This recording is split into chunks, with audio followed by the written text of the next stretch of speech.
Okay. All right. We are technically live now. We are live now. Yeah, so I'll do a little introduction.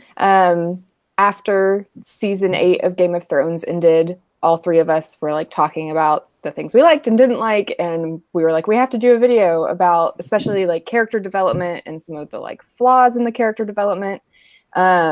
And then I think this came about specifically because there was like a ranking of like the 50 of the characters in Game of Thrones, and we strongly disagreed with a lot of the rankings. So we decided to make a bracket of Game of Thrones characters to kind of go through and do like elimination style and figure out who our top character was. So I actually just printed it off, and it's like way too big, but there it is. I went to print it and it was like, it's going to be 12 pages. Yeah. And I was like, I don't have the ink for that. I stretched it across 4 pages, but it didn't print the like boxes and lines in between them. So I'm like, this is going to get confusing. But we have 64 Game of Thrones characters. And feelings about all of them. Yeah. Kind of forced off. So there's like, I said feelings about all of them. You skipped out for me a little bit. Yeah, me too. Oh, yeah. Sorry. Yeah, so we have all 64. I divided them into 4 groups, sort of. So we have like 16 characters who are kind of like the Starks and their allies. There's 16 characters who are kind of like centered in like King's Landing for a lot of the show, or are from King's Landing. There's Daenerys's group, which turned out I kind of had to like fudge some people into that group because she doesn't have a lot of named allies, I realized. Like she just has a lot of like nameless armies or people who are only around for a couple of episodes and then betray her kind of thing. And then she burns them. And then we just kind of have like villains and people who are like on their own side as a final category. So like some of the Baratheons and the wildlings and stuff like that. So I'll put this spreadsheet on our WordNerds Google Drive, and I'll put a link to it down in the box so that you can fill it out yourself if you want to do that. And like tweet at us or something and tell us how it went for you, because we want to know like how, because I'm sure people are going to disagree. I'm sure we're going to disagree about some of these. I disagree with myself pretty strongly. I know. I feel like some of the difficult decisions, like some of them it was because like I really liked 2 characters and had trouble deciding, and some of them where I was like, I'm kind of ambivalent about both of these characters, so I don't know which one to spend on. So there was like hard decisions. But then there were also some where I was like, obviously this person. There's one character in particular that we'll get to that like I put in here in the first round up against someone impressive just because I wanted to eliminate this character because I hate them so much. Yeah. And we also kind of like talked about like what our criteria are, and there's not really anything hard and fast. It's going to be very subjective because people have feelings about this show. But we're kind of trying to like look not at like who is like a good person or a bad person, or who we like, you know, like enough that we'd actually want to spend time with them, but like who's like a good character. So like who's developed well, who has like good backstory and is interesting and like makes sense and stuff like that. So this is basically how we justified it to put it on a writing channel. Yes, exactly. Character development. Because writing. Yes. And also just like having such a big cast of characters. Like I can't imagine. Like there were a bunch of these. Like I've watched the show, but there were a bunch of these characters. So I was like, okay, wait, who's this again? Let me just Google this really quick to make sure. I think I know who it is, but I want to be 100% sure before I, go on a chat to talk about them. There were a couple where I was like, what's that one character's name? I can't remember. And quite a lot where I was like, how do you spell that? I was just impressed that you like wrote full names out in all of the brackets. Like I started, and then by the end it was just first names of further characters. Oh no! When I actually did the brackets, it was just like first or last names. But I'm gonna put full names here in case anyone needed to look anybody up. So smart. Yeah, because I got a little extra with it. Started with 32 characters, and then I was like, this isn't enough because I couldn't decide between some people. So it's great if you aren't pulling up the bracket to look at it. It's got like house sigils. It's got the throne. Yes, I'm very proud of it. Yes, as you should be. I spent like 3 days on it. Yes, I should. I should just make Game of Thrones brackets. Nothing else. All right, do you want to start with, I guess, the first ones? might as well. Okay, so what we did is we each kind of filled out our own bracket, and now we're gonna like, through consensus, best 2 out of 3 kind of thing, make a group consensus bracket and see who wins and how that like differs from who we individually chose. So we're gonna start with the Starks, and our first matchup is Ned Stark, the patriarch of the family, versus Arya Stark, his badass daughter.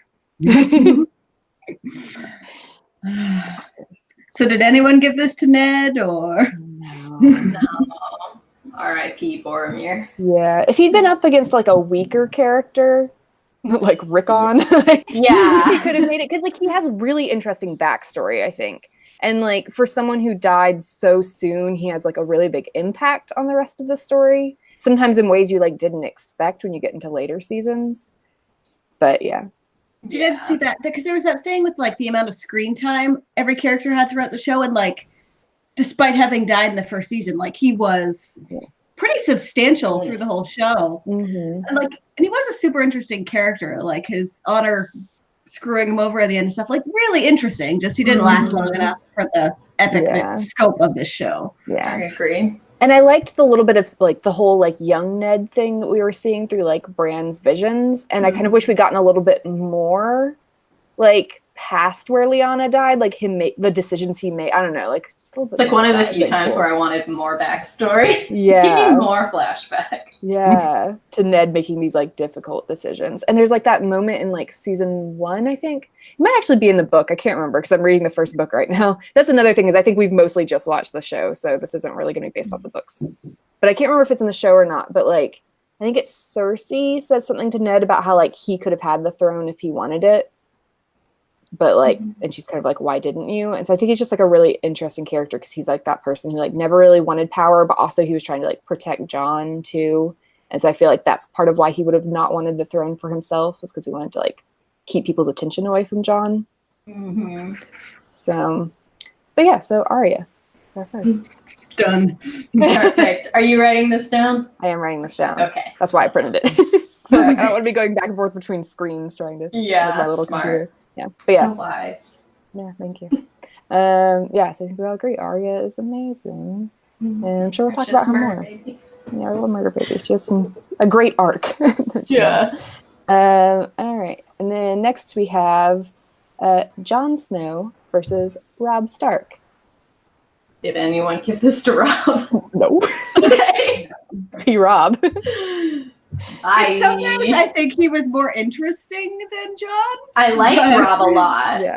Yeah. I like Richard Madden a lot. I feel like he lent a lot to the character. But yeah, I mean, he just wasn't around long enough to do much. Like I did think like his plot in like, I guess it's like season 2, maybe 3, was like interesting, like how he kind of like everyone supported him and then he just like started screwing up. And like the way that went down and the implications of it, which actually like there's another character that we'll talk about later that I feel like they tried to do a similar thing and it didn't work, but it worked really well with Robb. How like all of his decisions were kind of like his downfall and how he kept screwing up. But his decisions like still made sense. Like, yeah, exactly. It made sense for his character, like why those things were happening. Yeah. For sure. But yeah, Jon, I mean, he was just around longer, came back from the dead. Can't fight that. He's got a cool like heritage that ended up not being important, but we'll get to that. Then we have Catelyn versus poor Rickon. Buddy. Poor Rickon, who couldn't zigzag as he ran across the field. Yeah. Probably all chose Catelyn for this one, I'm guessing. She's such a cool character, even not being pitted up against Rickon. Yeah, she is. I like love and hate her. Like I love hate her. Yeah, like she's so interesting and so strong and like cares so much about her kids, but she was so awful to Jon. Like for something that wasn't his fault and ended up not even being true anyway. But like, even if he had been Ned's bastard, like it's not his fault. Don't be mean to him. He's a little kid. Yeah. And like, it also would have been different if he'd come to them as like a teenager or something, but like he was a baby and a kid, and like she was so awful to him. Like, come on, Catelyn. Wow, you're better than this. And then we have Sansa versus Bran. That's a definite Sansa for me. Yeah. Hard Sansa for me. Bran. And again, I feel like Bran, it was one of those things that, for me personally, it could have worked. But in the show, I just didn't feel like it worked. Yeah. And so he's like interesting, but Sansa is, for me, she's like compelling. Yeah. And I feel like they didn't do as much with Bran as they could have. Mm-hmm, you know, like it's definitely interesting, this whole like he's not really himself anymore. And I think the actor did like a good job of like playing like the kind of like dead-eyed stare kind of thing. But his character just kind of went nowhere. Yeah, I kept waiting for Bran to be relevant. And like I guess he kind of was, like the fact that we're knocking the guy who sits on the Iron Throne off in the first round says a lot. Yeah. He was just there for everything. He's like, I'm just gonna be here. Which they kind of tried to make the point of his character at the end there. They're like, well, he's just the historian.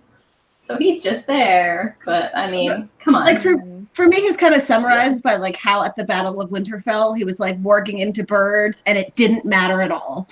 Like, I kept thinking to warg into the dragon. Yeah.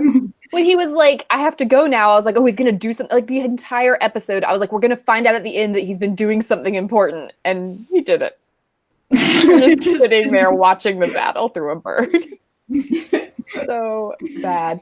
And like I feel like I kind of get the point at the end that like he's kind of like an impartial person, and yes, like he can kind of like see the past and learn from it in a way other people can't, kind of thing. But I don't think that makes him qualified to rule and be a leader. I think that qualifies to make him like a good like counselor or something. Mm-hmm. And like all of the stuff at the end where, you know, he's not Bran Stark anymore, whatever. But this whole time he's been playing the long game, and he wants, like, he should be, like, he thinks he should be king. Yeah. Like, it really brings into question whether he let all of this stuff happen so that he could be king. But that's not explored at all, you know? Like, is that what they were going for? I'm really not sure. Or did they really think he was a good choice? Like, I can't figure it out. Yeah. Also, Bran the Broken is a terrible name. Right? It literally, one of my friends is rereading the first book right now, and she sent me like this quote where there's a part like after he like wakes up and stuff where he like thinks about how like he doesn't want to be Bran the Broken or something like that. And I was like, and you have to think, if he was playing the long game, maybe he would have come up with a better name for himself. Well, how much cooler would it have been to call him like Bran the Unbroken? Like, I feel like that'd be way cooler and symbolic and stuff. And the fact that like Tyrion had this big speech about how his story is the most interesting, which it clearly isn't, and then that's what he decides to like focus on for the name. Like, yes, you had this epic story, but you fell out of a window in the first episode, so let's go with that.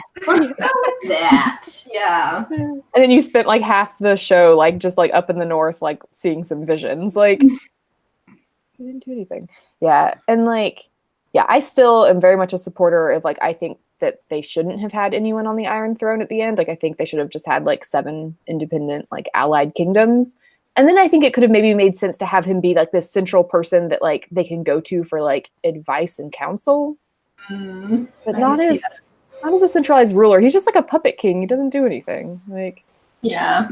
It seems like he's kind of going to. Like, it's it doesn't make sense. We can't debate something that just doesn't make sense. Yeah. Okay, so then we have Hodor and Theon Greyjoy.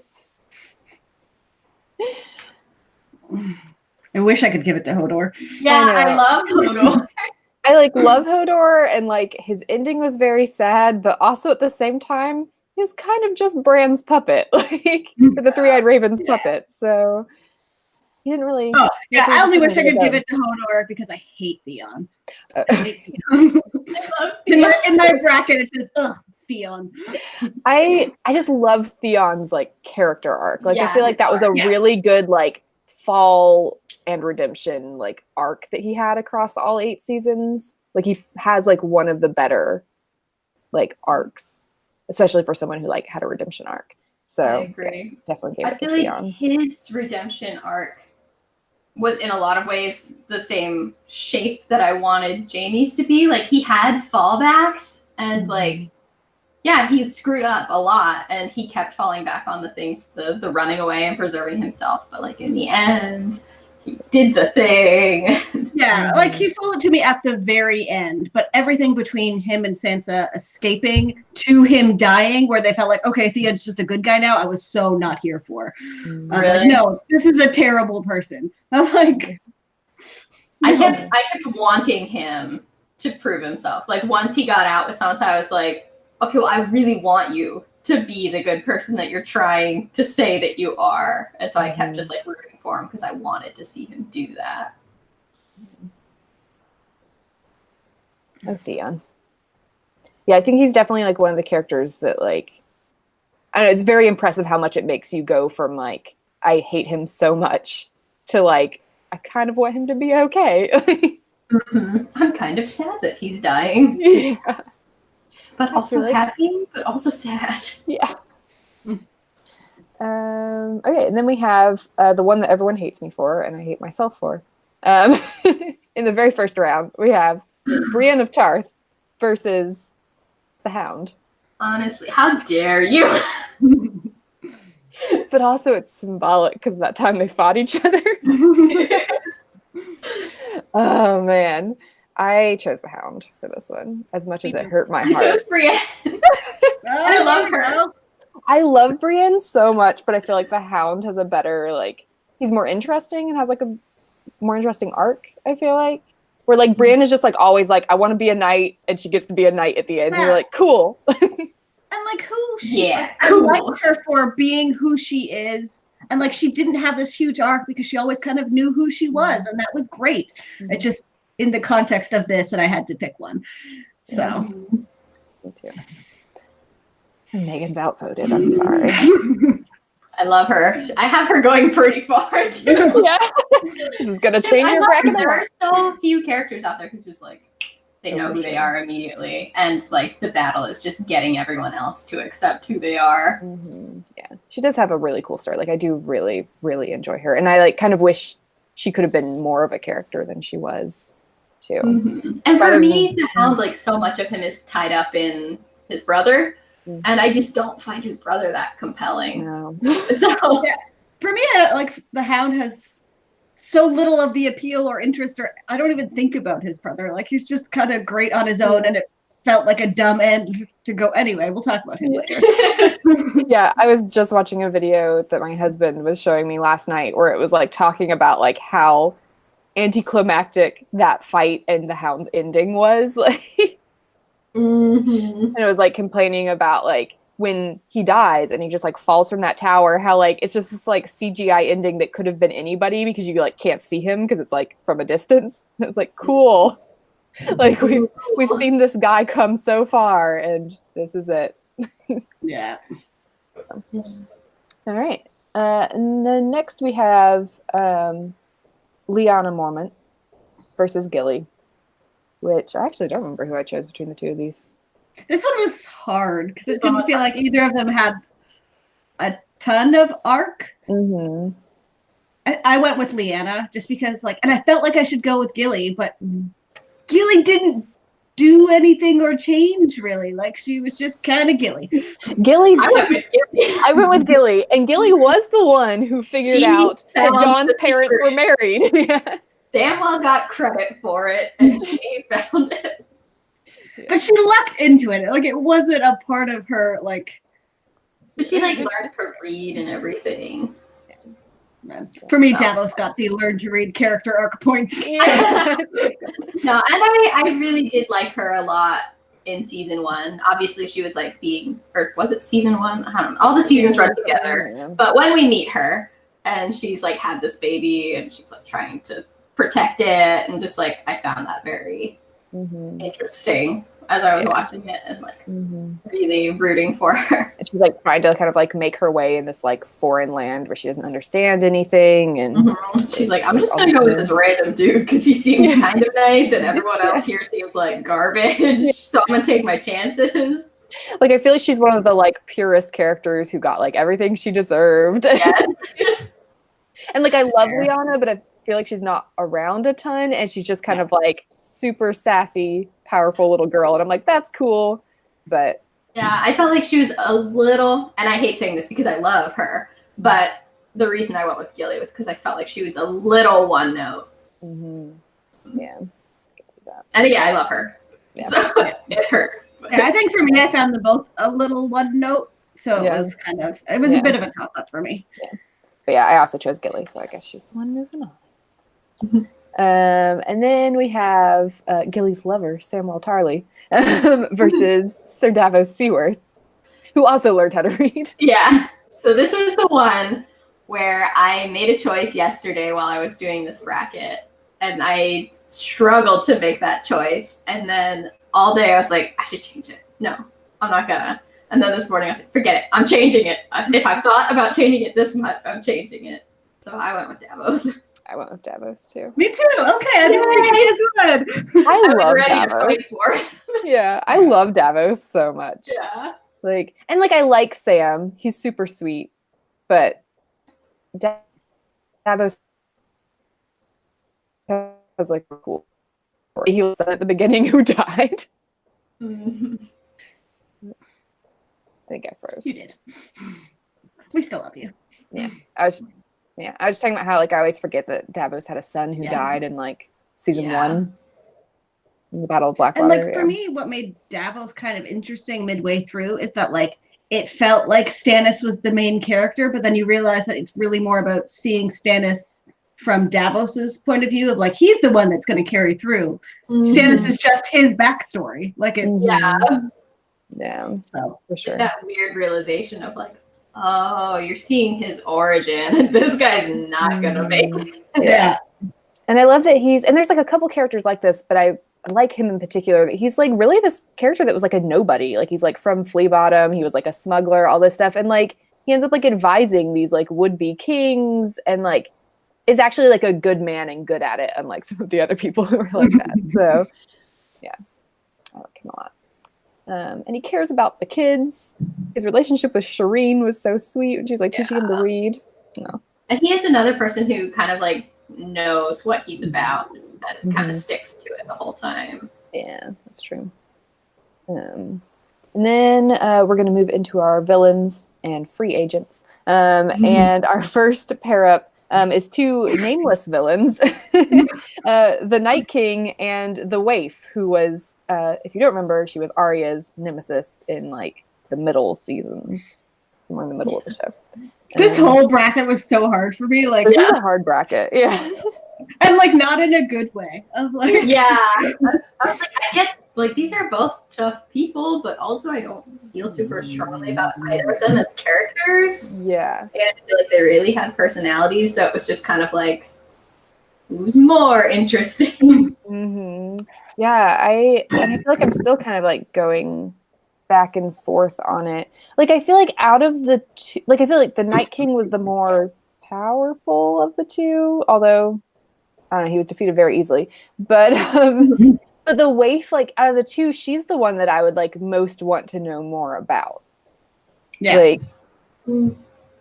Like I feel like the Night King for a while I was like, oh, what are we gonna learn about his backstory or something? And there was just like nothing to him. Where the Waif, I feel like there's like that could be something cool with her background. So I don't know. I'm still kind of on the fence with these two.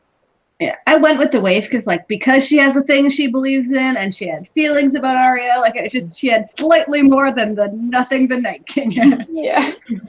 I went Night King because I liked the idea of like we made this creature to try and save ourselves, but now he's destroying us. And so it was really less about like who he is as a person and more about like his backstory and how he became who he is. So that was why I went with him. Oh god, that means I have to be the tiebreaker. Yep. Should have spoken first.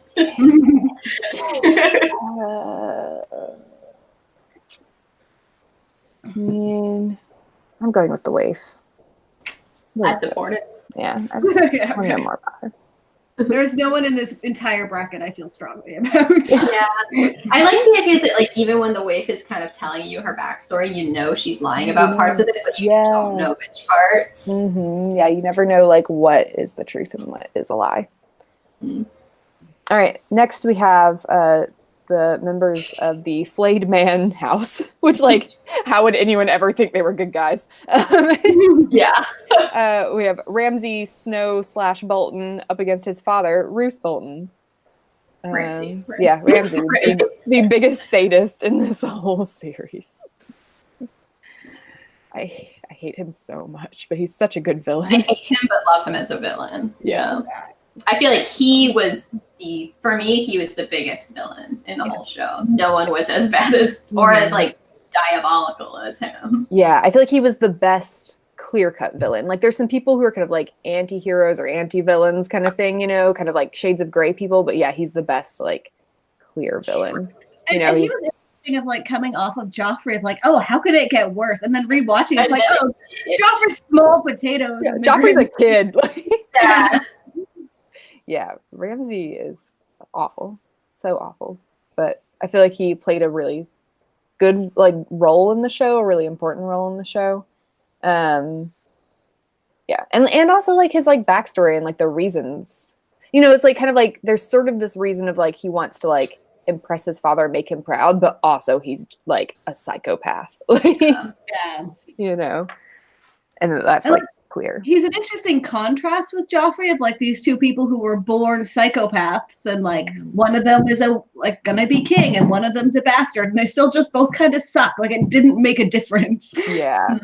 And I think like one of the best like twists the show pulled off was when he like helps Theon escape, and he like pretends to be like another captive or something, or a servant who's helping him escape, and it turns out he's the torturer, and that's like spread over like 2 episodes or something. Like, it's so good. Like, the way he tortures Theon is like so messed up but so good. Like, yeah, just so like creepy and creative.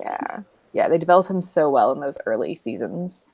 And like when my husband was going back and watching it, it was like right after I'd finished the show. So I was kind of like rewatching it, like knowing what was going on. And there's like, I want to say it's in like the season 2 finale or something. It's like after Theon has like taken Winterfell and he's like faked Bran and Rickon's deaths and all of that.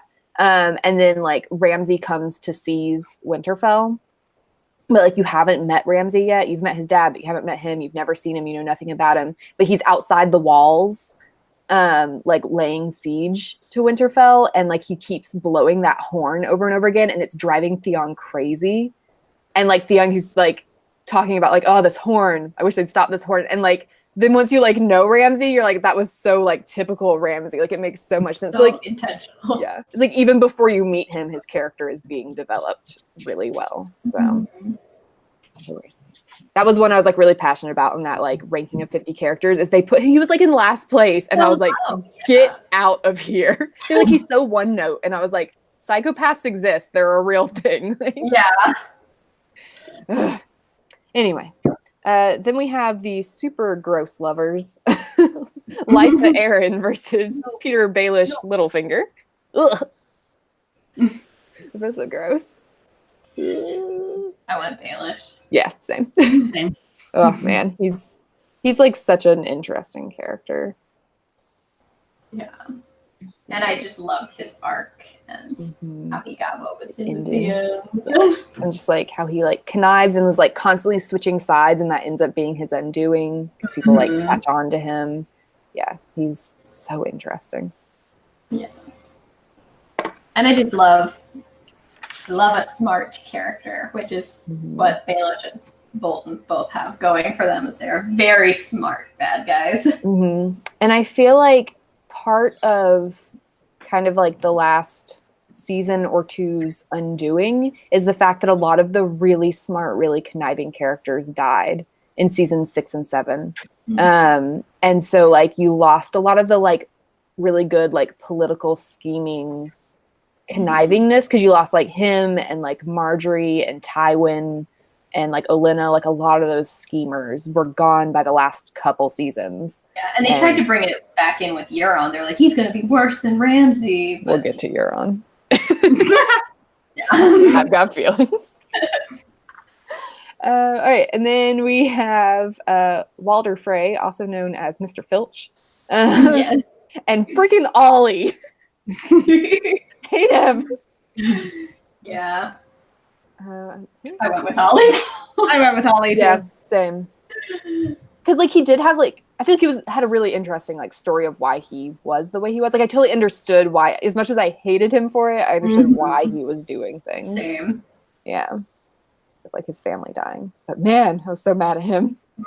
Literally stabbed John. Never been to stab a child before. I know, right?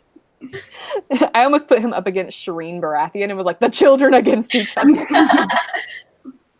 But yeah, like Walder Frey is just gross. Yeah, exactly. And he like got like what he deserved in the end. He got what he deserved, but he was just like gross and there. Yeah, exactly. Yeah, it's like the best part of his story is the way Arya kills him. So. And I didn't feel like he was like an unrealistic character or anything. I just felt like he wasn't important enough to the main story to be there a lot to warrant having a full villain's arc or redemption or anything. Yeah. And then we have the two brother would-be kings, Stannis Baratheon and Renly Baratheon. As boring as I find Stannis, I chose him.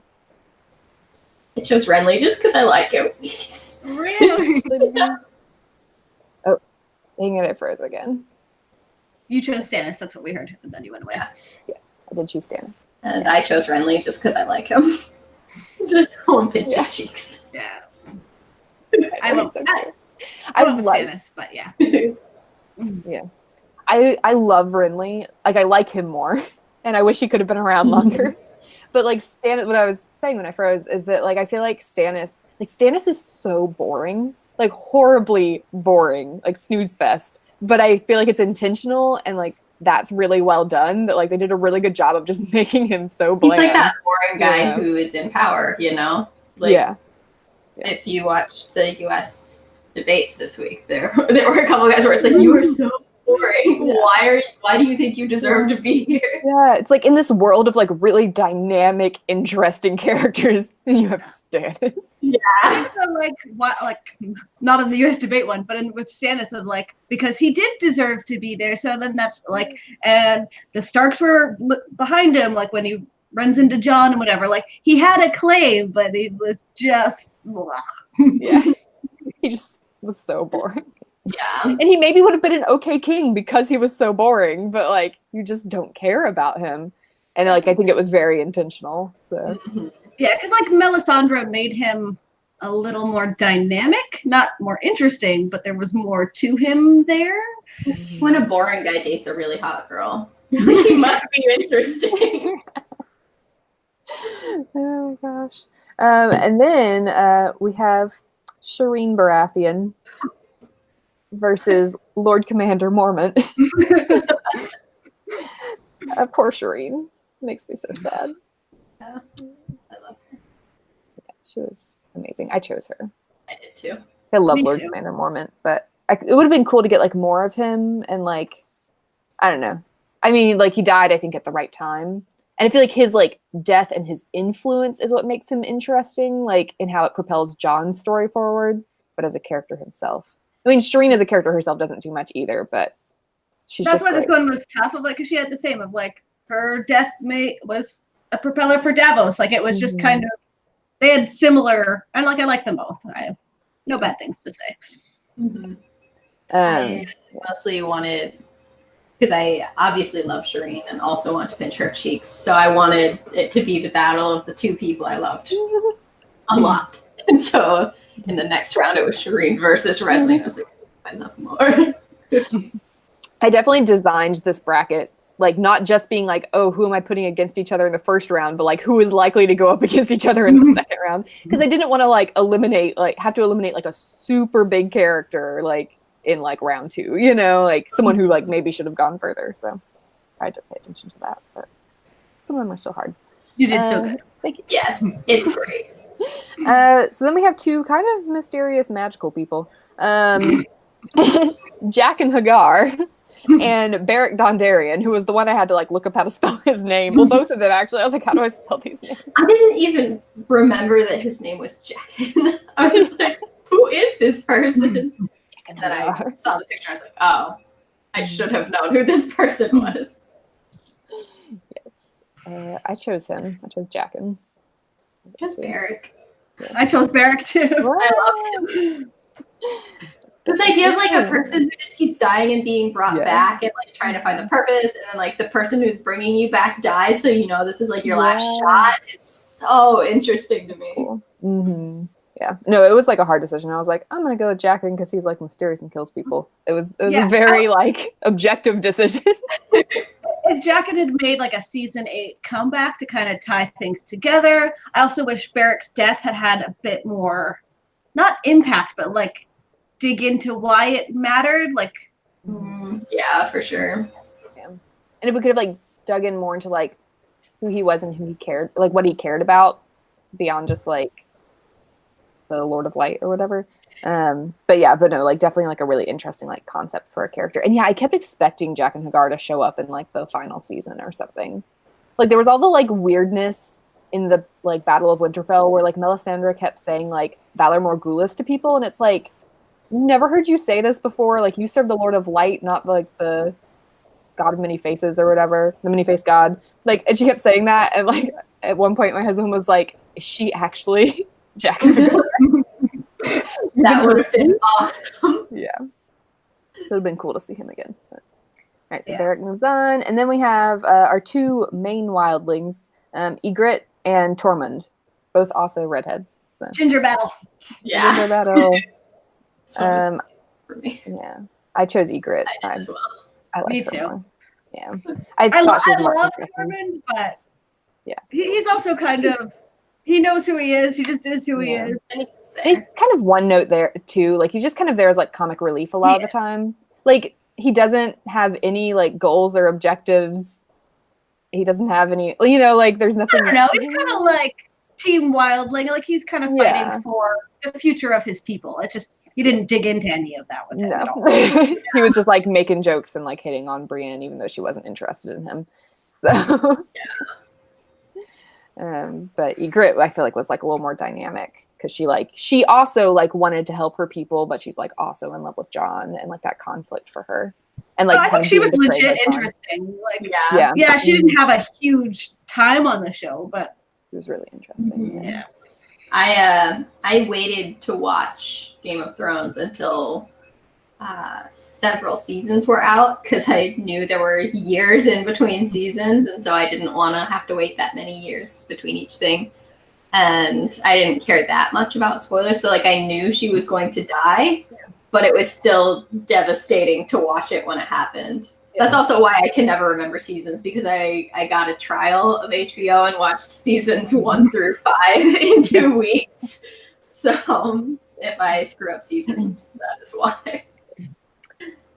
There's like certain seasons I remember better than others. Like seasons like 4 and 5 blur together a lot.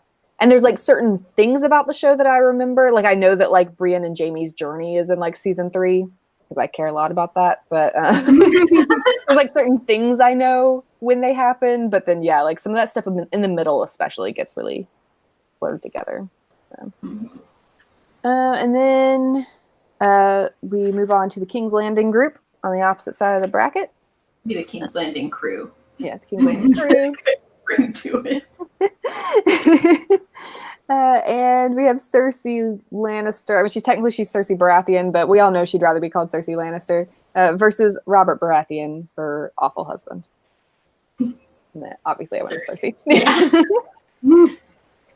One of the easiest decisions in this whole thing. I'm not even sure Robert like warrants that much conversation. No. Except for I feel like at the end of the show, I was like, when it all ended, I was like, was Robert Baratheon really that bad? Like, all this happened because he died. Like, was it worth it? He could have just still been king. Sure, he was kind of like ineffectual and not great, but he had like decent people running his country for him. Yeah. But yeah, Cersei's amazing. I'm sure we'll talk about her more. We'll talk a lot about her once she goes up against harder characters. Yeah, I'm sure. Exactly. And then we have 2 of Cersei's children, Joffrey versus Tommen, which I chose Joffrey. Same. And I was a little torn. Like I thought Tommen was interesting. Mm-hmm. His like later seasons, like before he died, like feel like he had some potential there. And just the idea that he was trying all before Joffrey died, but yeah. And the idea that he was a character who was trying so hard not to be manipulated by people, but was so obviously being manipulated by everyone in his life. And was like, all of his stuff kind of in his like last season, which is like season 6, I think, of like trying to like, he's trying to like negotiate with the High Sparrow and all this stuff. And he doesn't realize that like all these other people also have like their like plots and stuff that they're doing with the High Sparrow. You know, so he's like totally oblivious to like everybody else's like plans and plots and thinks he's doing.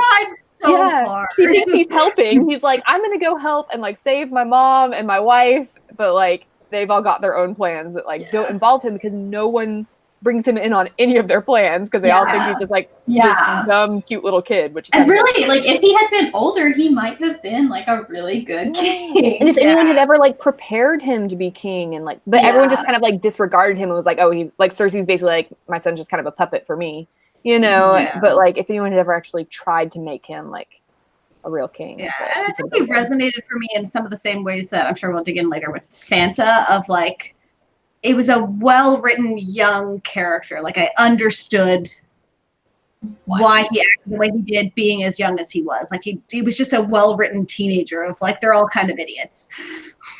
Yeah, but ultimately Joffrey, because he was just very interesting. And he was kind of like our original kind of villain. OG villain. Yeah, the one that you said, how could anyone be worse? And then you laugh later. Yeah. All right, then we have sweet Myrcella versus Jaime Lannister. Jaime moves on, but Myrcella is precious. I love Myrcella so much, but yeah, she doesn't really do much of anything. She's gone most of the time. She just comes back to die, and that's pretty much it. Yeah, deserved a better life than the one that she got. She deserved to get to stay in. What's my blanking? Yeah, and she did. Her death did prompt my favorite Cersei monologue, where she's talking about like Myrcella being so good, and Cersei thinking, well, maybe if I can make something this good, I could also be good. Cersei's best moments are about like her children, for sure. Like, just that's a really good moment when she dies. Okay, and then we have Tywin Lannister, the patriarch of the Lannister family, versus the Mountain. Which we've already discussed that we think the Mountain's kind of pointless. So I'm going to guess Tywin is who we're going with. The Mountain, he's just like, he's the psychopath with no backstory to make you feel why he is that way. He's like not human for half the seasons. Exactly. Really alive. So like if he'd maybe like not died in the fight against Oberyn and we'd had like real him and like learn more about him, it could have maybe been interesting, but once he becomes like a zombie, it's like nah. I kept waiting at the end for him to just like stand up and walk out of the rubble, because I was like, falling out of that building is what's gonna kill him? He's been stabbed like 10,000 times and didn't die. So true. Yeah.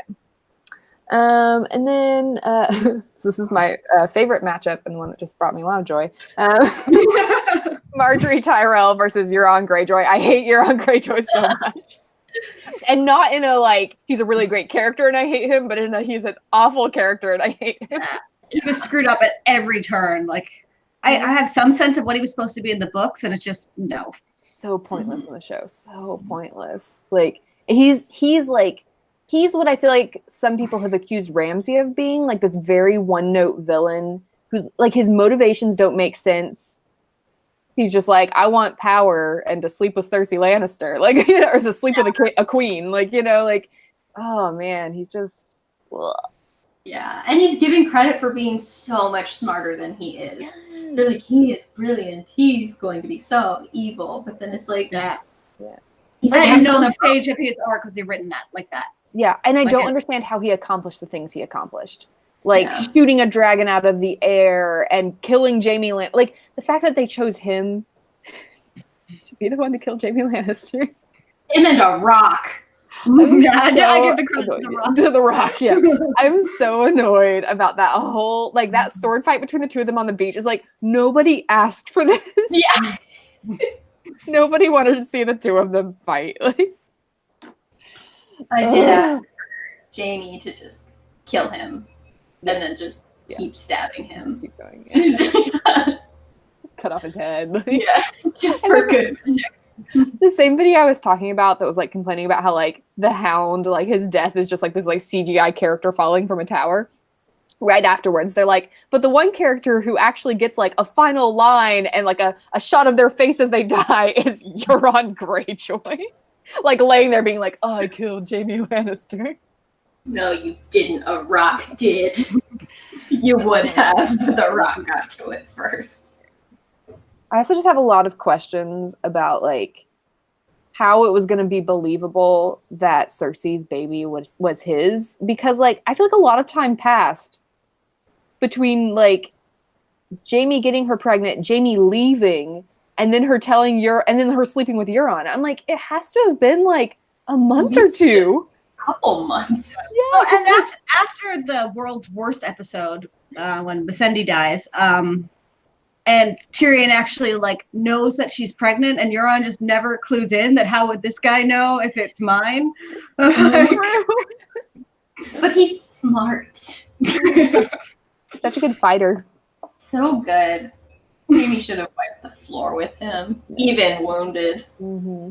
And I was also annoyed in that fight that like he's like Euron basically implies to Jaime that like he's Cersei's baby daddy, and like Jaime knows that isn't true, but that like Jaime has like zero. This is like part of the issue of like the season just being rushed and those final couple episodes being rushed, is that like Jaime doesn't get to have any reaction to the fact that as soon as he left, Cersei started like scheming and sleeping with other people and pretending babies were other people, when she was like, we're gonna tell the world this baby is ours, and then as soon as he leaves, she's like, nah, I'm not doing that anymore. Going back to my old ways. And like Jaime has zero reaction. Yeah. Also, I feel like Jaime should have been a little bit more like, who is this guy who's trying to kill me? Do I know you? Did I do something? I guess they did meet in like the previous season when Euron was like, I'm gonna marry your sister. Yeah. But yeah, so obviously I chose Marjorie. Yeah. Got a lot of feelings about Euron, but they aren't good ones. Glad we got those. Yes. I put him up against one of my favorite characters just so that I could eliminate him quickly. I love Marjorie. Yes, so much. She died too early. She was probably the hardest death for me. Mm-hmm. Mm-hmm. Yeah. If we're counting, I never actually watched Lady the dog die in season 2 because I knew that would be too hard for me. But otherwise, she was the hardest death for me. Yeah. Mm-hmm. Yeah. She's another one of those ones, especially because she died in season 6, so like 2 seasons before the end, that I really feel like her dying really had a negative impact on Cersei's character arc, because Cersei didn't really have any villains up close or like any antagonists like to interact with. Like her antagonist was like Daenerys, who like wasn't anywhere near her. And Cersei needs antagonists that she like interacts with a lot, because that's when she's strongest, is like her and Marjorie like sending barbs back and forth and like trying to manipulate Tommen, you know? That actually could have been really cool of like somehow she gets out. Tommen can kill himself anyway, and it'll just make it more tragic. He thinks she's dead. Yeah. And then she still gets to like be a player for a while. Could have been really cool. Or even just as a part of Cersei's arc, Cersei being like, oh, what do I do now? How do I fight someone who isn't right in front of me? Yeah, that wasn't developed all for her. We'll talk about Cersei more. I'm very upset on her behalf. Okay, so then we have the High Sparrow versus Grand Maester Pycelle, who was just a very ineffectual man who liked prostitutes. Yeah. High Sparrow all the way. Definitely. Cool name, cool character. Yeah, he's very interesting. The actor is fantastic. Mm-hmm. Yes. And just this idea of someone. I love a bad religious figure, like who's so devoted to religion that he's doing really bad things. Yeah. And I love that like Cersei puts him in power, and that becomes like part of her downfall. You know, that like she's always very short-sighted about like fighting her enemies, and so she'll do something that later like bites her in the butt, and he's like one of the best examples of that. So, and he's so like, I told you this is what I was going to do. I never misrepresented myself. Mm-hmm. And he really didn't. Like, he was such a great villain in that, you could see how he would never think of himself as a villain. Some of them are like, yeah, okay, he's not the hero of his own story. He knows he's a bad guy. Whereas this guy is like legit. Yeah. Mm-hmm. Yep. And then we have Qyburn versus Shay, which was a hard one just because I was like, I don't know who I care more about here. I feel like Qyburn was never really developed. Like he was around for a surprisingly long time for how little I cared. Yeah. Yeah, and like I feel like there could have been more to him, you know, like what was he doing? How did he bring the mountain back? Like none of that was ever addressed. Like he could have been an interesting, like doing some sciencey, magic-y stuff. You know, he was like kicked out of the like Grand Maesters. You know, he never got to like finish becoming a Grand Maester. Like that's really interesting, but he was just like Cersei's lackey. Like he didn't do anything. I went with Qyburn. I'm such a sucker for a mad scientist, and I do wish there was a lot more of his mad scientist ways. But the idea alone is compelling enough to me. Like once I was just gonna scene where he like they blow up the sept and whatever, and like he's using all the kids, like he took over the little birds and stuff. Like that could have been really cool to dig into, and like that was a beautifully done scene that he orchestrated. Gorgeous scene. Mm-hmm. It's one of the best like sequences in the whole show. For sure. So good. That was like the last like the show. Like there was some decent stuff after that, but that was like the last really, really good moment. But yeah, but also like Shay, I don't know. She's another character that I feel like had a lot of potential and was really interesting. And then they just kind of like screwed her over in the end. Like her motivations didn't make sense. Yeah. And like they could have. We just never dug into why. Yeah, it was like their excuse was supposed to be that like because Tyrion was trying to send her away, she got super angry with him and was convinced he wanted to be with Sansa and like got mad and decided to like basically get him executed. I'm like, this doesn't make sense. No, like doesn't. They just turned her into this like crazy ex suddenly, and I was like, and I feel like it could have if you had built up more, but like Tyrion was so obviously not interested in Sansa that was obviously in love with Shay. You think that that's the problem is that he wants to be with Sansa. Okay. Yeah. It was so obvious he was in love with Shay, and like it didn't feel like he even tried to misdirect her or anything. You know, like could make more sense. So I don't know. I did go with Shay. I felt like she was kind of screwed over. I feel like both characters. I went with Shay as well, but to me this is the battle of wasted potential. Yeah. Well, I have feelings about wasted potential with some of our bigger characters. Oh, for I think it's like almost all of them, honestly. But season 8 is just a story of wasted potential on a lot of character fronts. And then our final of the King's Landing crew, we have Gendry Baratheon versus Bronn. Bronn also had a little bit of potential there. Bronn's ending pissed me off so much. Yeah. Like he could have been really cool. So yeah. I feel like the first couple seasons, he had some interesting stuff going on with like his relationship with Tyrion and then with Jaime, and then like he just became like a really flat character after he like betrayed Tyrion, you know? And they just like it's like they didn't know what to do with him anymore at that point. And they also kind of went the wrong direction. Like they took him flat and they know he's really just a mercenary. And that didn't even seem to be where he actually landed. Like they flipped him and killed him. Like it's... he was just really uneven at the end. So I went Gendry. Yeah, I went Gendry too. Same. Yeah. Precious child hooks up with the girl once and asks her to marry him.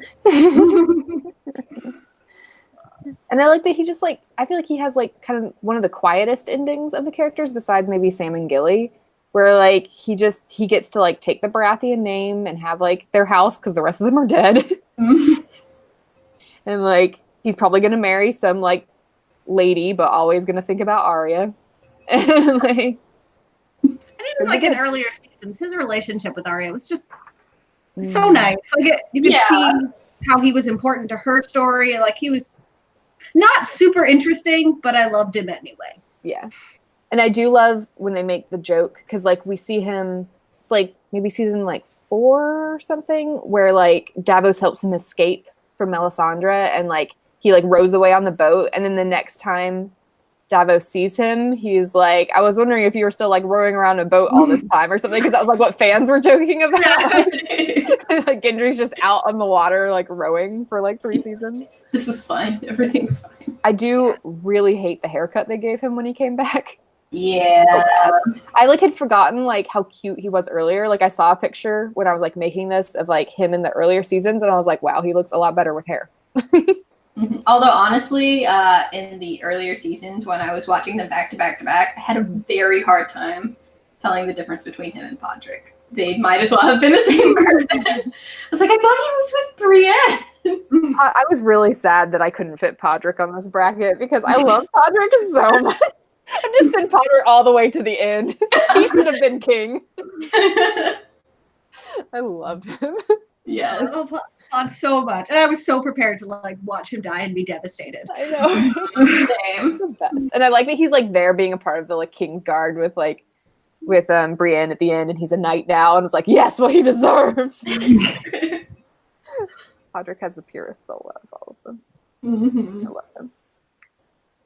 I love how he was like always like, he always was the one that was like willing to like see Brienne as a knight. Like he never questioned it. Even when she was like, I'm not a knight, he was like, I'm gonna treat you like one. Mm-hmm. Yes. We stand a feminist. He treats women right. Yeah. Okay, so then we move on to Team Daenerys, which starts by matching Daenerys up against her brother Viserys, who was just so awful.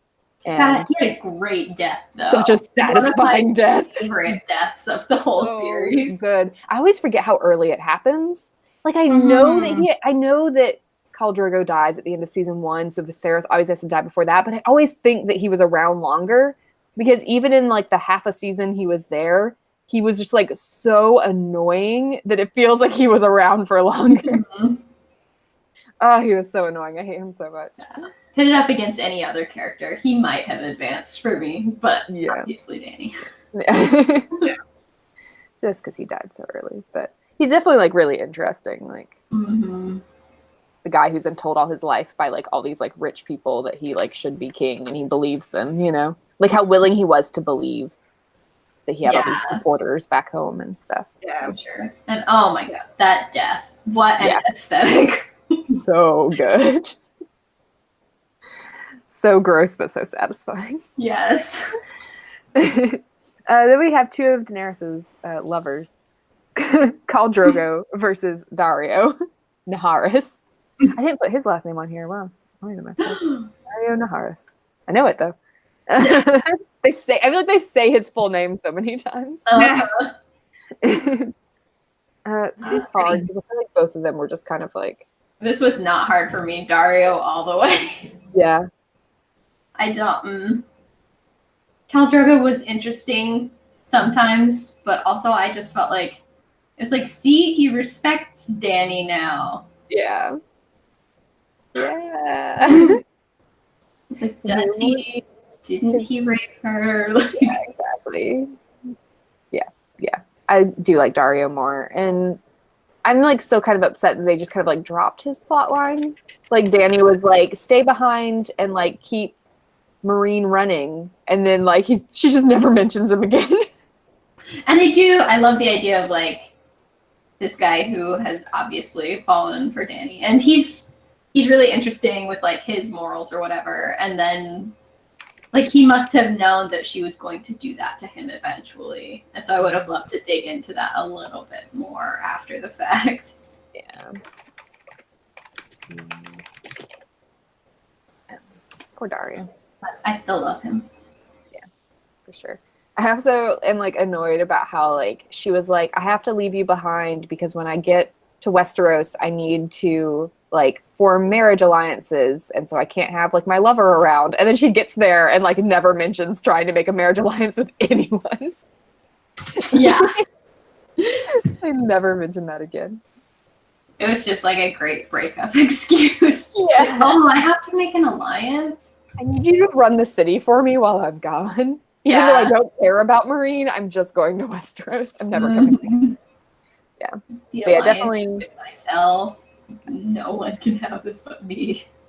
He's definitely more interesting than Drogo, though. Like, and I think part of Drogo's problem is that he like doesn't speak English, so like you don't hear him talk much. So it's like hard for a character to be interesting when they like don't have much dialogue. Yeah, and I feel like by the end he was treated as a hero, but I was not given much reason to believe that he was a hero. Yeah. But I mean, Jason Momoa is great. Jason Momoa should always be treated as a hero.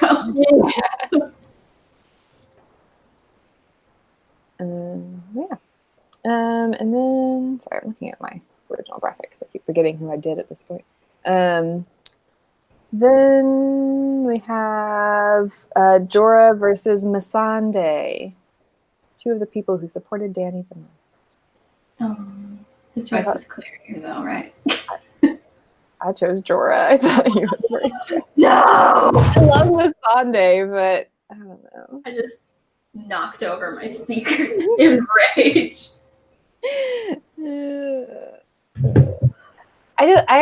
It's always kind of bothered me with Missandei and Grey Worm that like, other than like the one scene in season 8, I feel like they never really, where they were like, we're gonna go to Narth or whatever. Like they never really like explored the fact that like they might have like other like desires and goals than just like helping Dany. I don't know. I did like in season 8 before they made some choices. I liked that someone questioned Missandei and was like, well, do you think that Dany would let you go if you wanted to? She's like, I don't even want to. And they're like, well, would she even let you if you did? And I thought they were going to dig into that a lot. And I was very excited for it. But they chose not to do that. But I still love her as like a linguist on this big grand adventure. Taking over the world and stuff. Yeah, I do love her a lot. Yeah, I feel like she could have been explored more of like being like a character with like her own like desires and stuff. You know, she's kind of like, oh, she's always been a slave and now she's free and just wants to serve Dany. And she died in chains anyway. Yes. Yeah. This is where like I really thought that her character. A, I hope she wouldn't die, obviously. But B, I thought that like with the right ending, her arc could have been so satisfying. Which it's a bummer that it wasn't quite there, but I still love her forever. Yeah, same. And like I kind of figured that either her or Grey Worm was gonna die. Like when people were like, they better both live and get to have their happy ending, I was like, this is Game of Thrones. And like as soon as they had that moment in season 8 where they were like, we'll go to Narth together when this is all over, I was like, one of you's dying. Yeah. Like, this is obvious. And then I was shocked that they both lived through like the Battle of Winterfell, but that was a whole other thing. That I'm like, I'm okay that she died.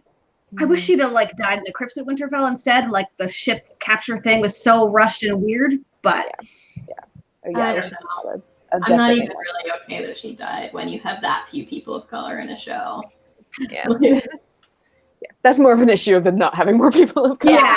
Yeah, I'm fine with the idea of the character dying. I feel like they should have cast it much, much better if they were going to, not her, but cast more diverse characters if they knew they were going to be doing that to her. Yeah, because really thinking about it, she was one of my like heart babies the most of like would have like most devastating death, but I was spoiled on it before it happened, which I'm glad for because it sucked. But like I was so rooting for her. It's Game of Thrones and something's gonna happen. Yeah. Always. Who did you vote for, Kelly? I went with Jorah. Sorry. Unbelievable. You're being left in the dust on a lot of these like tiebreakers. Like on a lot of them, I knew I was just choosing Renly because I liked him. He had no reason to fair, totally fair.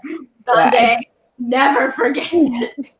Yeah, I do like that. Like Jorah, like I like his whole like plot in like the first season where like at first he's there to like spy for Robert and like that's bring the only Harry reason down. he'd be rescinded for me. Yeah, and that like Daenerys like wins him over and like he wants to be loyal to her. Like I thought that was really cool. So. And like hardcore wins him over. Like he has a huge swing of like saves her, even though he was the one to like sell her out. Yeah. And like he was probably the most actually loyal of like he was her she was his everything. Yeah. Mm-hmm. Mm-hmm. And like his whole like part where he's like he like kidnaps Tyrion, even though like Varys and Tyrion is Daenerys, he kidnaps Tyrion to take him to Daenerys. It's really good. I like that whole part. And all of his like rivalry with Dario. I almost put him up against Dario just so he could like beat Dario once and for all. And just this once. It's what he deserves. I don't know. I love Jorah a lot, but I always just felt like my dude back off just a little bit. I didn't like, love that he was like romantically in love with Daenerys. I wish they hadn't included that. I feel like they could have made him really loyal to her without making him in love with her. Mm-hmm. Yeah, agreed. That was cringy, but I tried not to think about it. Yeah. Instead, they just made Grey Worm like the only one that wasn't in love with her. Yeah. And then we have two of her like military leaders, I guess. Sir Barristan Selmy and Grey Worm. Which I chose Grey Worm. I chose Grey Worm. Me too. Around longer, but I do love Barristan Selmy. Like I wish he could have been around longer and not died as soon.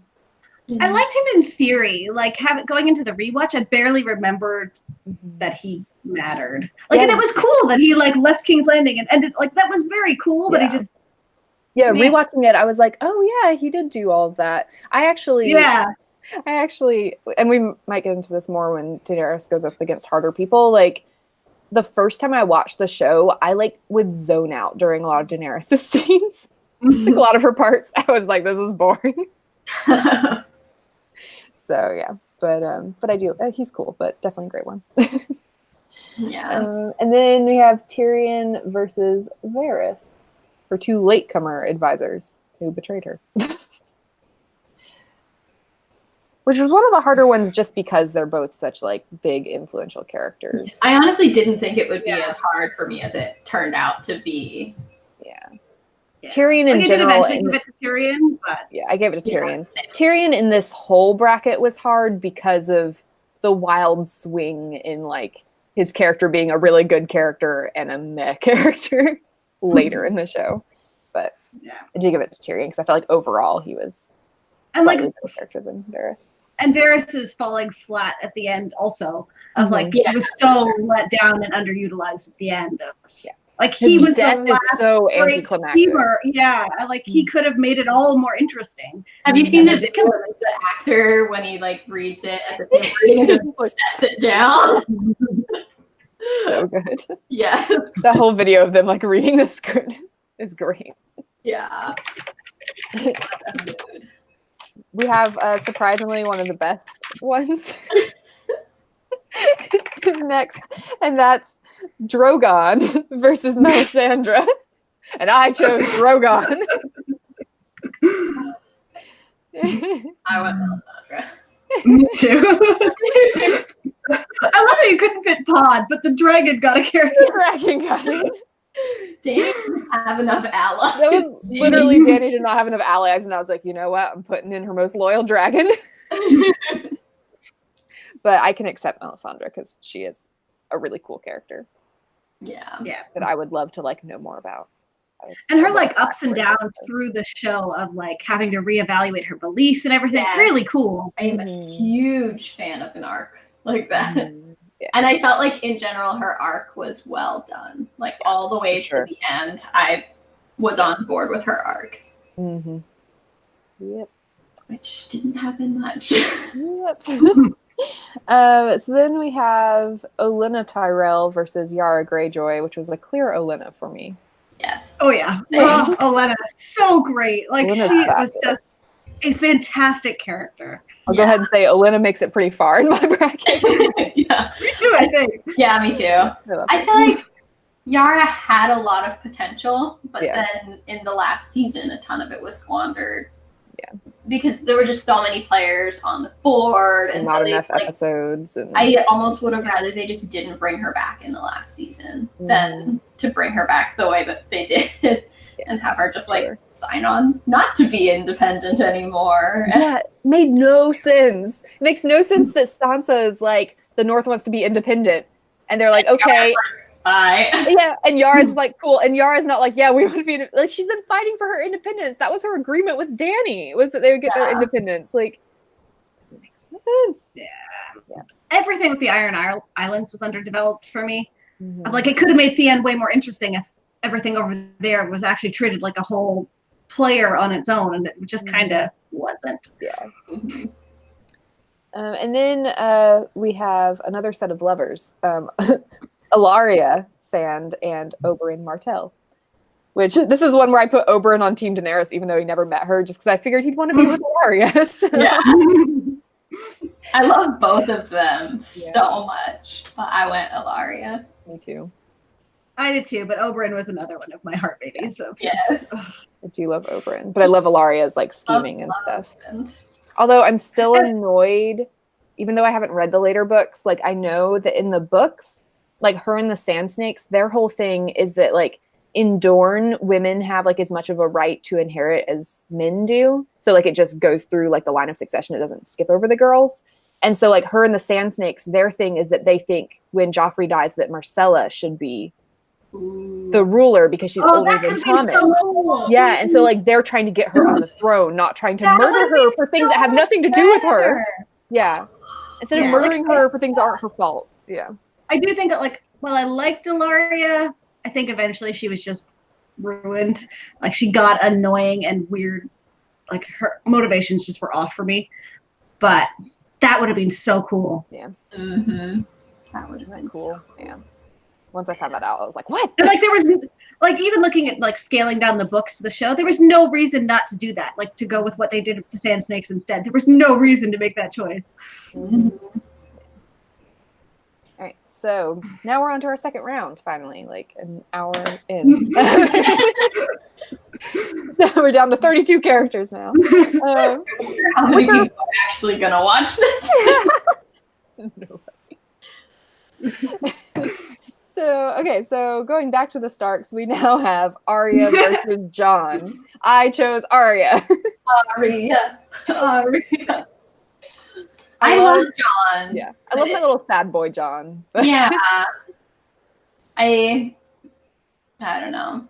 Even before the final season where they made some choices, I felt like he's just the classic fantasy hero who you've seen 1,000 times. And like he did cool things, and obviously I love him and cheer him on, but he's not that interesting. And I think they could have done some really interesting subversion with him not becoming king, even though, he's like this very classic fantasy hero and like he is the heir and all this stuff. Like they could have done something interesting with him not actually getting it, but they didn't. I don't hate the fact that he ended up like just going beyond the wall. With the wildlings with his lover Tormund. Yes. And Tormund Jon is canon ship now. Yeah. And I feel like it could have, like, if it had been more clear in the final episode that was what Jon was going for the whole time, I would have been, like, 100% on board. Well, and, like, sure. that was, like, one thing I got spoiled on, because, there were a bunch of leaks and spoilers out on the internet. I stopped going on the internet. I saw one tweet, like, people were pretty good about not discussing stuff, but I saw one tweet that, like, mentioned, like, Jon going with the wildlings at the end. And what I thought was going to happen was going to be that they like tried to make him king and he was like, no, I don't want it. And he like self-exiled himself. So I was really disappointed how it actually worked out. I mean, he still chose to go with the wildlings, but like him getting exiled to the wall, I was like, ugh. Mm-hmm. So, but I did love that like last look at him where he's going out and he's just got like a very small smile. Yeah. And like, I liked him more. I feel like he was a more interesting character before he died. With like, he's another character that was like making all these decisions that really were the right decisions, but they had huge ramifications. Like he died because of it, even though he was doing the right thing.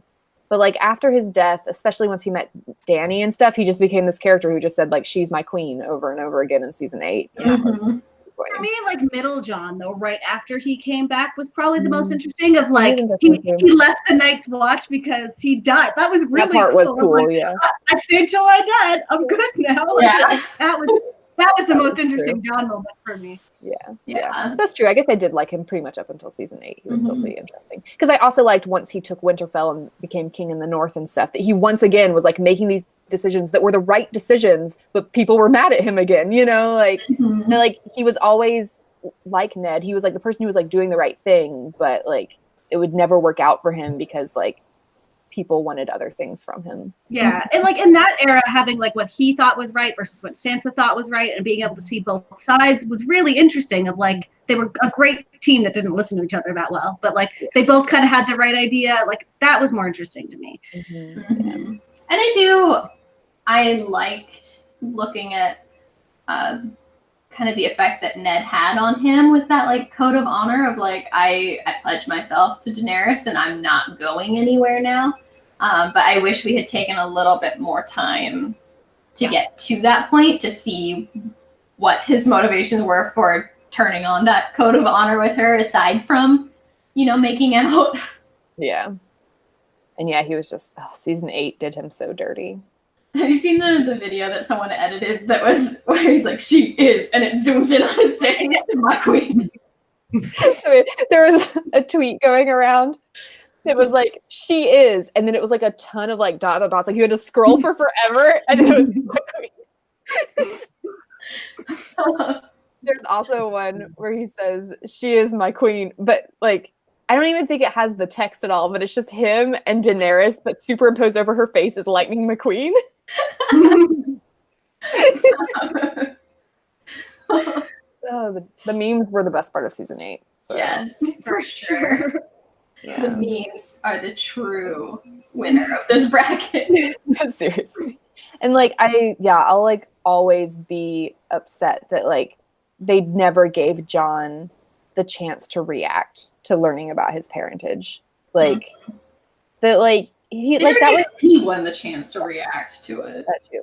But like that, like the last thing he ever said to Ned was like asking who his mother was. You know, like that was his last interaction with the person he thought was his father, and like that he's always wanted to know, and then he finally finds out, and it's just kind of like that. Like his parentage was just a vehicle for like Dany's downfall. And had nothing to do with him, you know. It didn't like. I was let down by every reaction cutaway to it, like pretty much in that season. But I was like, I wanted to see Sansa and Arya reacting. Like there was so much you could do with that, of just character moments. But nope. Yeah, way too rushed. For sure. But Arya's amazing. So. Yes. All we have to say about her. So then we have Catelyn versus Sansa. Sansa for life. I love Catelyn. And she's very like interesting, but Sansa's my girl. Yeah. She's the background of my phone. Yeah, I have a lot of feelings about Sansa. A lot. Then we have Theon versus the Hound. Well, I had Brienne, and I had Brienne. So I guess I vote for Theon. I chose Theon. I gave it to Theon, but I wasn't happy about it. Yeah, it was a tough one. The Hound was really cool. I love like the whole middle part where he's like traveling with Arya. That's like some of the best. Yeah. The best of the Hound stuff. Just a spoiler alert, I also had Brienne winning the next round. So really messed things up for you. I really loved her. I guess since we're about to knock out the Hound here, of talking about the Hound's death, and like, I don't know, I just wanted more overall based on how much I loved him, and like, him bringing Arya all the way there to then give her the life lesson of go home is dumb. It's like a lot of work to tell her to go home now. Yeah. And like, for me, his thing with his brother was never built up enough for that was where his arc was headed for me. Of like his thing with fire was better built up. Yeah. Than his brother, yeah. And like even his like Zombie Mountain just being like, nah, at Cersei at the end to go fight his brother. I'm like, it never felt like it made sense to me. So I just needed to say that. I feel like they just had them fight like in this tower in this fiery battle, like because it was what fans wanted to see. Yeah, you know, people have been talking about. Yeah, I did want an epic showdown. I thought it would be interesting to see two nearly unkillable people trying to kill each other, but we knew that they had this like past and that like his brother had been awful to him. Yeah. But like for me, the Hound never even felt that unkillable. Like it just seemed like I cleared the mountain on that fight to me. I really loved the Hound though on that like commune thing. And yeah, that was cool. Yeah, I know he was still alive. That was cool. Mm-hmm. Yeah. And like his reunions with the Stark girls were so nice, and like they like I loved him so much. Mm-hmm. Mm-hmm. And then we have Gilly versus Davos. Two people who learned to read. Cute. Davos. Yeah, Davos. Same. Then moving on to the next section, we had the Waif and Ramsay. I chose Ramsay. Easy. And then we have Baelish versus Ollie. Definitely a little finger. Yeah. And then Stannis and his daughter Shireen. I don't even know who I chose here. Who did I choose? I went with Stannis because he actually had decision-making processes in this show. I went with Shireen, but you have a good point. I went with Shireen, but she was up against Renly when I did. Well, I guess Shireen. Shireen it is.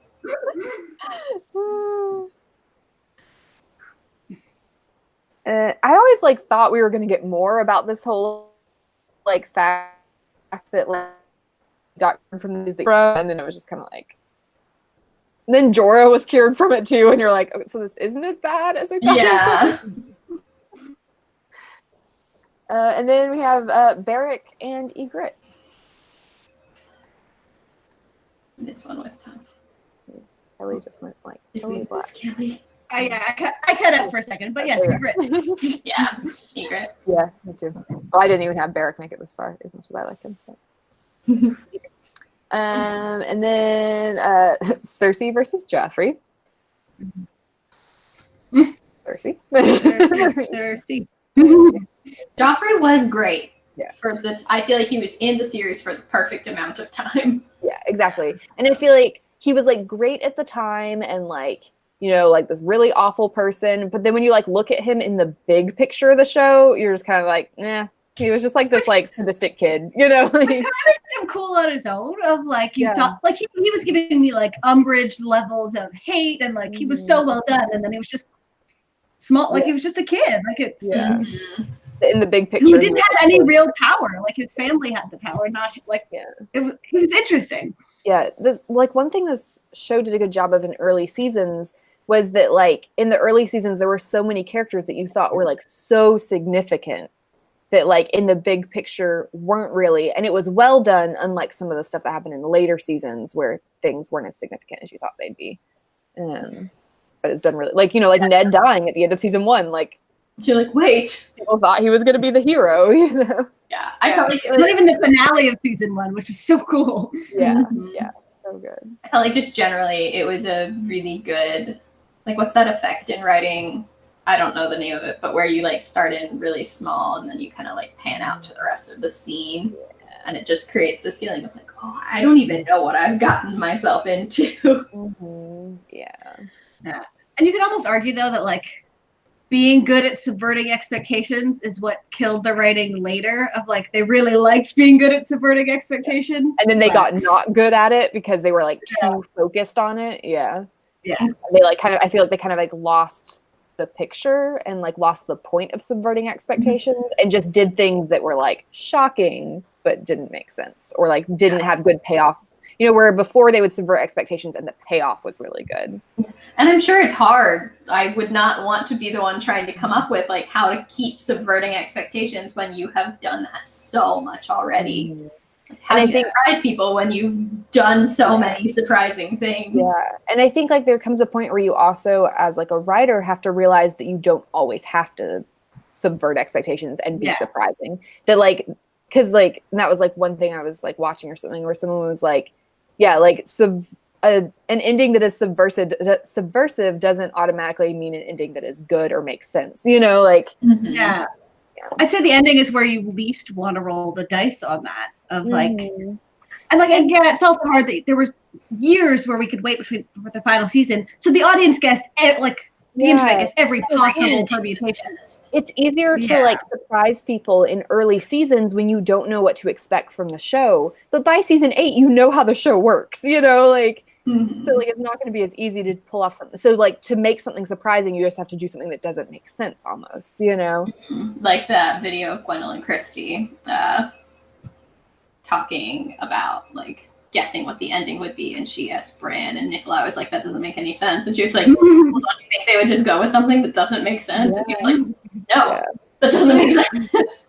And like there's a lot of speculation that like they changed endings, like changed multiple things about the ending because like people guessed it and they were like so obsessed with doing something people wouldn't guess, you know, which like I think hurt them a lot in the end. So then we have Jamie and Tywin, which as much as it hurts my heart, I chose Tywin. I think. Really? Let me double check. Did I eliminate Jamie? It's a hard. Yeah, I did choose Tywin, but I could go either way. I went Jamie. I wouldn't be upset if it was Jamie. Yeah, I went Jamie as well, but I think the fact that you put Tywin there is super interesting because like yes, Jamie was such a main thing, and I love him so much. Yeah. That's where, like, when you were talking about, like, putting someone you hated up against someone you loved just to crush them, I was worried it was Tormund just because of how much you love Jamie. Well, I kind of, I was like, I know I'm voting for Ygritte because I don't like Tormund very much. And he's okay, but, like, I don't like fan reaction to Tormund very much. I don't like the way people, like, try to, like, glorify a relationship with him and Brienne when Brienne was never interested. And people are like, she should have chosen him. And I'm like, no, she shouldn't choose the person she doesn't want to choose. Like, just because you think he's better, which he's not really. Like, anyway. But yeah, I could go either way. I just think Tywin, like, had a really, until he died, like, his, like, impact on the plot was always really interesting. And I love, like, when there's, like, the whole thing where, like, leading up to the Red Wedding, where you think that Roose Bolton is on the Stark side, but he's actually been, like, plotting with Tywin the whole time. And when you go back and watch, like, Tywin is always, like, writing and sending letters, and, like, he's sending letters to Roose Bolton, and, like, Roose Bolton is, like, receiving letters, and, like, you don't realize it's, like, the two of them communicating with each other, which was really cool. I felt like his death was a little bit anticlimactic. I liked his death. I liked it was Tyrion who did it, definitely.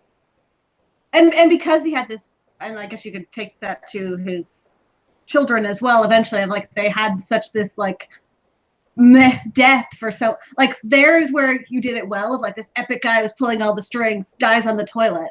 Of, like, which I think is what they tried to do with Cersei, but more on that later.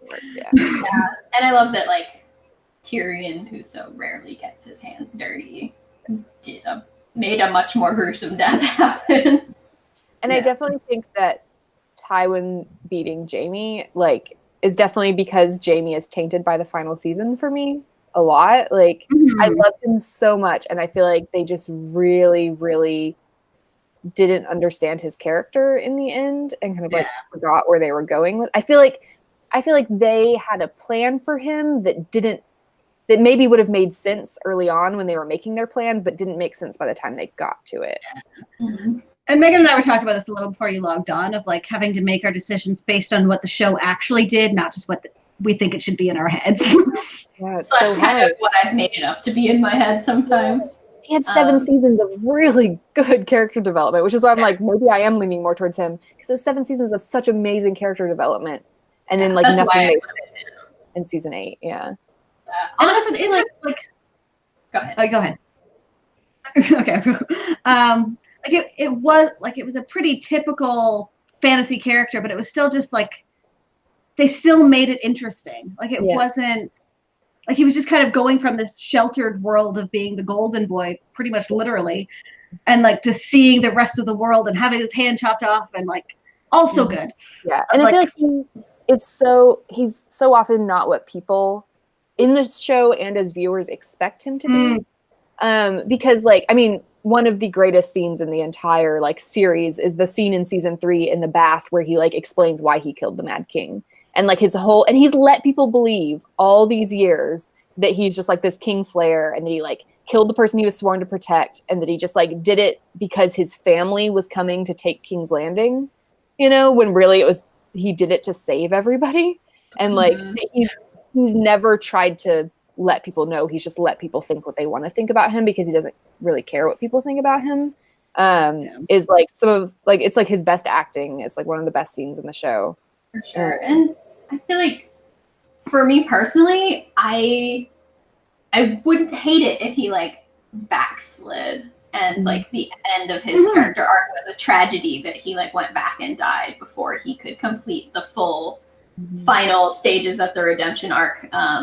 Which is ultimately why I put him going forward, was because I felt like I didn't think that those things couldn't have happened. I just felt like in the very last segment of his character arc, they should have taken a lot more time to get it to that rather than boom, boom, boom. Yeah, it was too rough. Yeah, like I liked the backslide as a character thing. That's super, like, I almost loved it. I just hated how they did it. It was like rushed and it didn't make sense in the context that they did it. Yeah. Like it didn't make sense why he would go back to Cersei in that moment. Yeah. And like, even if we just taken an extra breath, like after he slept with Brienne and was like, I think I could love her, but like, she's not my twin sister. The thing I'm really annoyed about is that after like Brienne and Jaime sleep together, they have no conversation about like their relationship or their feelings. There's nothing. He talks to Tyrion about like, I'm going to stay with her because I like care about her. But like, they have no like meaningful conversation about anything. And that really annoys me because it's kind of like, we're just going to have them get together so that it'll hurt when he leaves, you know? And like, it like bothered me that they didn't take the care with it that they could. And also, because the other thing I think that like he kind of like isn't what people expect is because he's like this golden boy knight, like really beautiful. You like think that he's like the kind of guy who like would like sleep around and has like been with a bunch of women, but he hasn't. Like before Brienne, Cersei's the only woman he's ever been with. And so for him to just like sleep with her and then like leave her immediately, like makes it seem so callous and like that he's like, that's not him. Fidelity is a big part of his character. Yeah. Like sleeping with someone other than Cersei was a big deal for him. And it's just kind of like glossed over. Yeah. For me, their relationship wasn't leading there as much as I know Emma. I'm a big fan of it. Yeah. But I never felt like Jaime felt like that. And I think I've said this to you guys privately, but like it felt more like he wanted to be the kind of person that would love Brienne rather than he actually was. So that whole thing, like everything about that fell flat for me. But I'm trying to remember, there was a moment in the last season where it felt like the truth about Jaime and the Mad King could have been really interesting coming out more public. And I don't remember what it was, but like it felt like it should have been a thing that mattered in the end as well for Jaime's arc of like more people finding out, not just to redeem him, but there was like something that would have made it interesting, but I don't remember what it was. There was like the fact that like Jon had to do the same thing and stuff, but yeah, for sure. But yeah, I don't know. And I wanted him to like be the one to kill Cersei and stuff. Like I feel like that could have been really meaningful. I also wanted Cersei to be the one who was the Mad Queen, but we'll get to that. Yeah, we'll get there. I kind of believed too, though, like what Kellie was saying. Like if they had delved into after he spent the night with Brienne, like if he had delved into this feeling of like I wanted to be the kind of person who could be with Brienne. Yeah, if they show more doubt in general. Yeah. Yeah, like something I've said is that I think it would have made more sense if we'd had more time.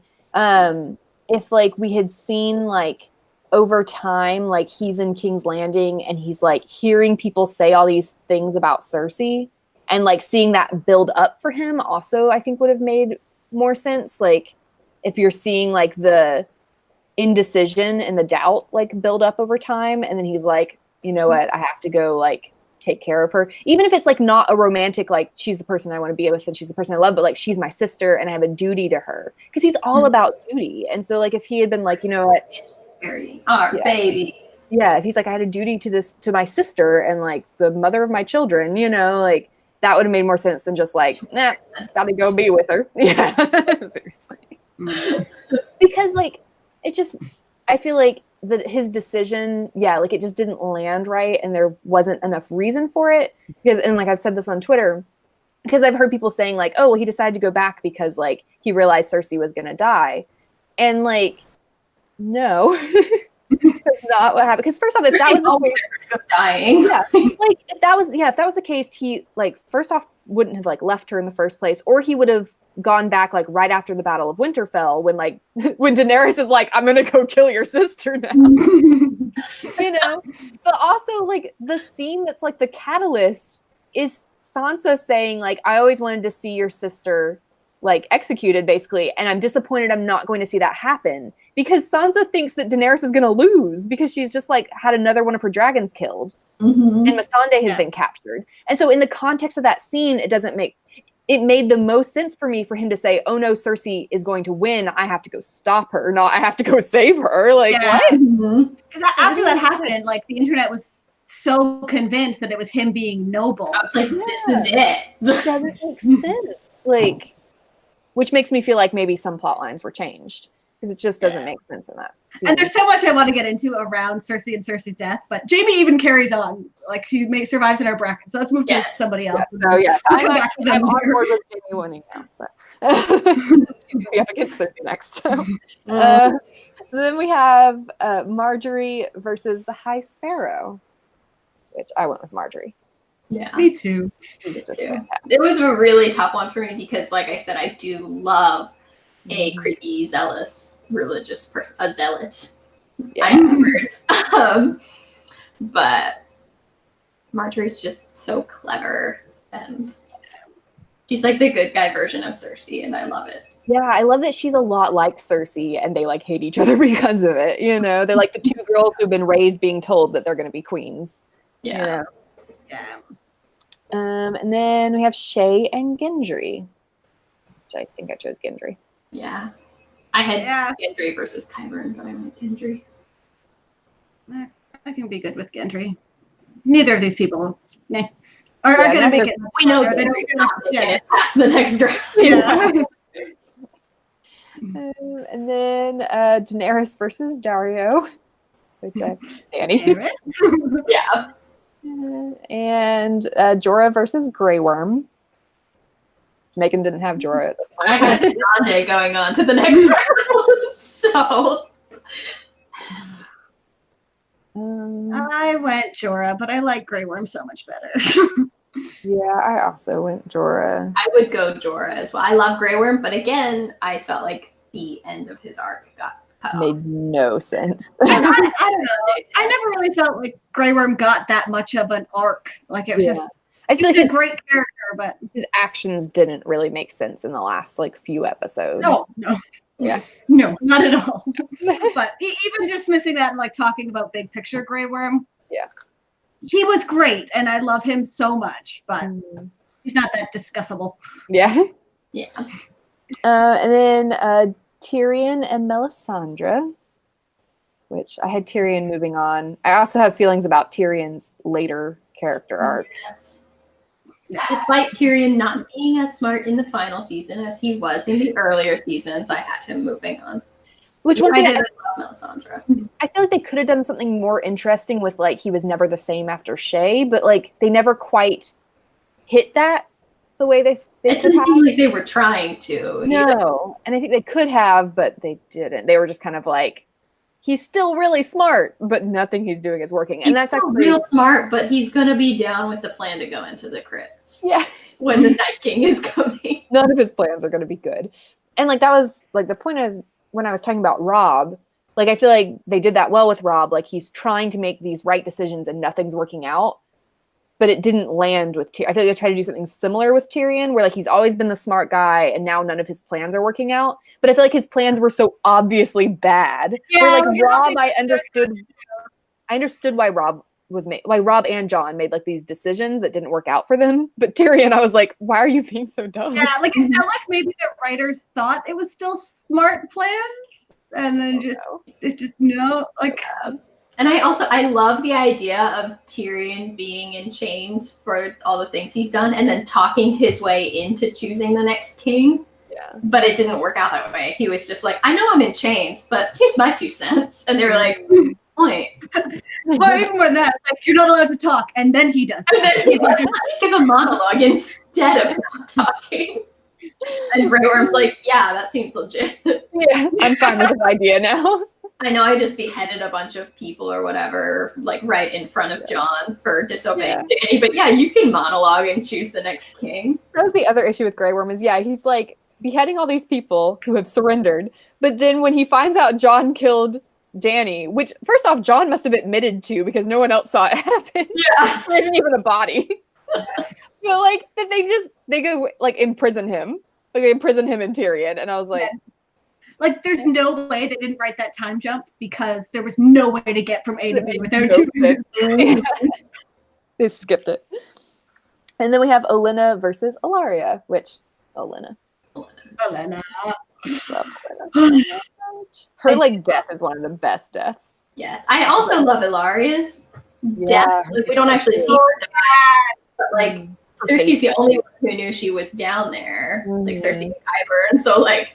She either got crushed or just died of thirst down there. Yeah. I was kind of hoping she'd come back a la, I forget what his name is. He's Brutus in Rome, but Catelyn's brother? Oh, Edmure Tully. Yeah. I originally had him in this bracket somewhere, but he got eliminated. I was like, there was some other character. Maybe it was Drogon. Yeah. I was kind of hoping to like see her in the aftermath of that like brutal, not quite death. It would have been really cool for me because it was such a brutal ending. Then we just got some random Martell leader that we don't know anything about. Yeah. Okay, so then we have the one that Meghan Snapchatted us all about. I think we all knew that this decision would eventually come, and Arya's. Which I chose Sansa. So. I also chose Sansa. I also chose Sansa, but there's so much more to talk about with Arya as well. I love. Okay. I was gonna say I love a murder baby. Like that's my favorite character to write. But I felt like ultimately, like she didn't change faces for any reason other than like I guess learning to be really quiet so she could fly through the air to kill the Night King, which was cool. But she didn't change faces for any reason. And then I like that she went on a boat to find what was in the world beyond. But then I also felt this weird like, oh, so Arya's gonna be a colonialist now. Like, that's her end. The end of her character arc felt so weird to me because I wasn't enjoying her end of season 7 where like she was just too murder baby-y. Like she was, and because they were trying to play up with her and Sansa and whatever, like she felt so flat to me. And then they brought her back up of like this big speech of like how she's, a Stark when they figure out about Jon and whatever. And then she's leaving forever anyway. Yeah, I would have liked her and Sansa like getting to work together in Winterfell, like her staying to help her sister and stuff, be her guard and stuff. Leaving with the Hound of like, all the stuff about my family, but I'm never coming back here. Yeah. Like that felt weird to me. Mm-hmm. And all right, go. I was gonna say like, I love Arya and like she's like, like this little girl who like becomes this great like swordswoman and all this stuff, which is really cool. She is another one of those characters though where like she knows what she wants from the beginning and like she accomplishes that. But I love that Sansa is this character who like thought she knew what she wanted at the beginning, but it was like this very naive worldview. Like I feel like she is like such a dynamic character and has one of the best arcs throughout the story because she like changes so much and like is so like exposed to the world and like realizes that she wants different things. She goes from like wanting to be taken care of to wanting to have the power to always take care of herself. And I feel like that's really cool. Yeah. Mm-hmm. I feel like there's going to be more time to get into Sansa because she goes far for me. So I hope she does for you as well. So with Arya, I was kind of wondering if we should talk about this when we knocked Jon out of contention of like when Arya killed the Night King, and a lot of people were pissed about the prince that was promised. And like, I liked that Arya killed the Night King. I thought it was still like Jon still orchestrated how we got there and defeated the Night King. Yeah. But I love that Arya killed the Night King. That was really cool. Mm-hmm. Yeah. I feel like she kind of made more sense than Jon.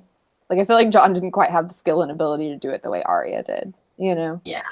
Like, we built Arya up as someone who's, like, a really good fighter, you know? Like, and has learned all these skills where, like, Jon has just kind of, like, basic sword skills. Like, he was, like, the best of, like, the Night's Watch recruits, but, like, he wasn't anything special when it came to fighting the way Arya was. If the way to kill the Night King is sneak up on him and stab him, that's Arya. That's Arya. Like, Arya was trained as an assassin. Yeah. Which, like, I feel like you could make a case for maybe there should have been a different way to kill such a big bad guy, but there wasn't, and so no one was more qualified to do that than Arya. And I feel like they probably should have seen that from the start and maybe made a plan surrounding it. Yeah. And I am disappointed overall that they kind of like just kind of dropped the idea of like the prince that was promised and what's the other thing? I don't know, some name of some prophecy, like a character that's supposed to come back. I can't remember what it's called, but there were like two different things that were kind of like prophecies that the show was just kind of like, we're not really gonna. Yeah, I'm like, and that's where like when Beric, that's who it is, right, died to save Arya, and Melisandre just had this like passing line about, you know, he finally died to save her, and like we never really explained how it all came together in terms of the prophecy of like, okay, now Arya matters too, but obviously she can't be the prince that was promised because there's all these other things that were building up to Jon, and like it got confusing and so dumb. Yeah. Oh, it's the Azor Ahai, which like may also be the prince that was promised, or they may be separate things. It's really not clear. But yeah, those two like ideas were kind of just dropped by the show. Yeah, I agree. Arya's cool. Yeah. And back when like the internet was brainstorming what was going to happen, like what Meghan's saying about swapping faces and stuff, some of the coolest theories had to do with like either Arya coming back as Littlefinger, because if she has to kill the person in order to use their face, that's the only one she could do. I would have loved Jaime dying in Winterfell, Arya coming back with Jaime's face, killing Cersei. Really cool. Better than what we had. So there was so much you could have done there. Like all of the internet theories were better. Yeah, and I just feel like arc-wise, I liked that they started playing with this idea of like Arya has been so reckless in trying to get her goals, but now she's starting to be like, oh, maybe I should fear the fact like I could die. I am not invincible. But again, it was very like Battle of Winterfell. She's starting to panic a little bit. Oh wait, now she's gonna throw herself at the Night King. It's fine. Everything's fine. And then like getting to King's Landing, and the Hound is like, actually, you don't want to be like me, and she's like, you're right, and leaves. You know, like I don't see her getting there, but she's for sure.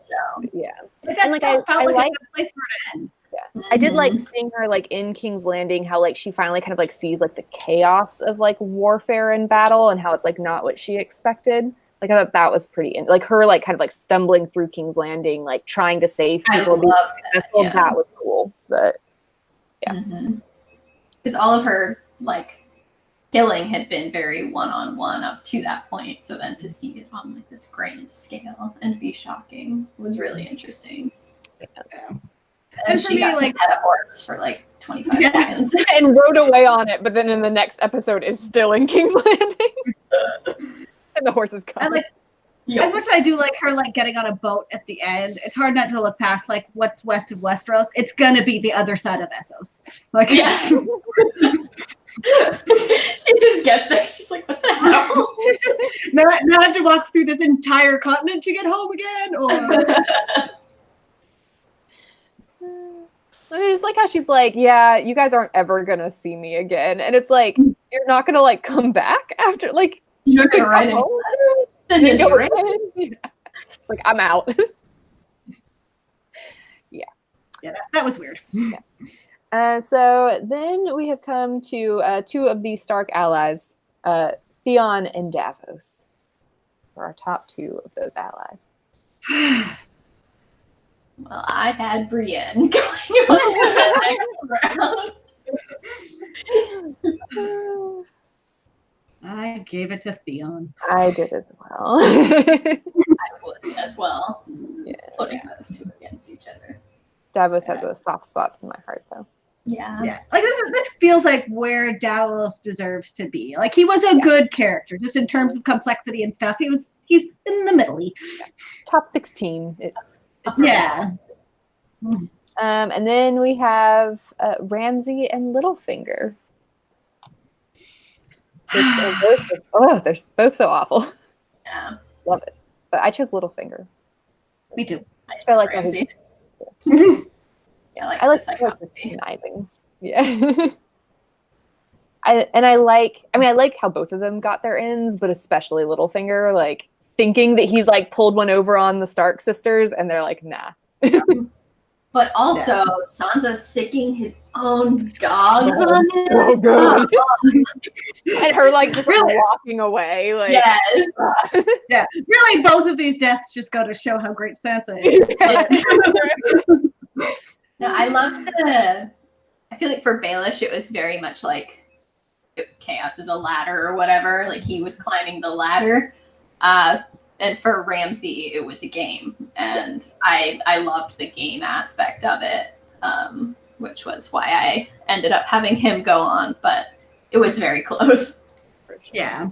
It just felt like Littlefinger had his like hands and more pies kind of thing. Like he mattered in a picture way. Yeah, and I love like in those later seasons when you can like really see him trying to manipulate people, where like the first few seasons it was masked a little bit more. He was doing it in the background. But when you like literally see him like going to the Boltons and being like, I'm going to give you Sansa as a bride, and then like going to Cersei and being like, I don't know where Sansa is, and like going to the Vale and being like, I'm here to support Robert. You know, like you can see him so like obviously, and you're like, this is not going to go well for you. Like he becomes so much more overt about like trying to play every side, where before he was like better at hiding it. Yeah, well, I think that's part of like getting up the ladder. Like there's more people at the bottom, and the higher you get, there are less people. So I feel like you can be a little more careless about it. Yeah. And for me in those early seasons, like seeing him and Varys as like the big schemers and like not knowing exactly like what their motives were, which one was a good person, which one, like that was very cool. And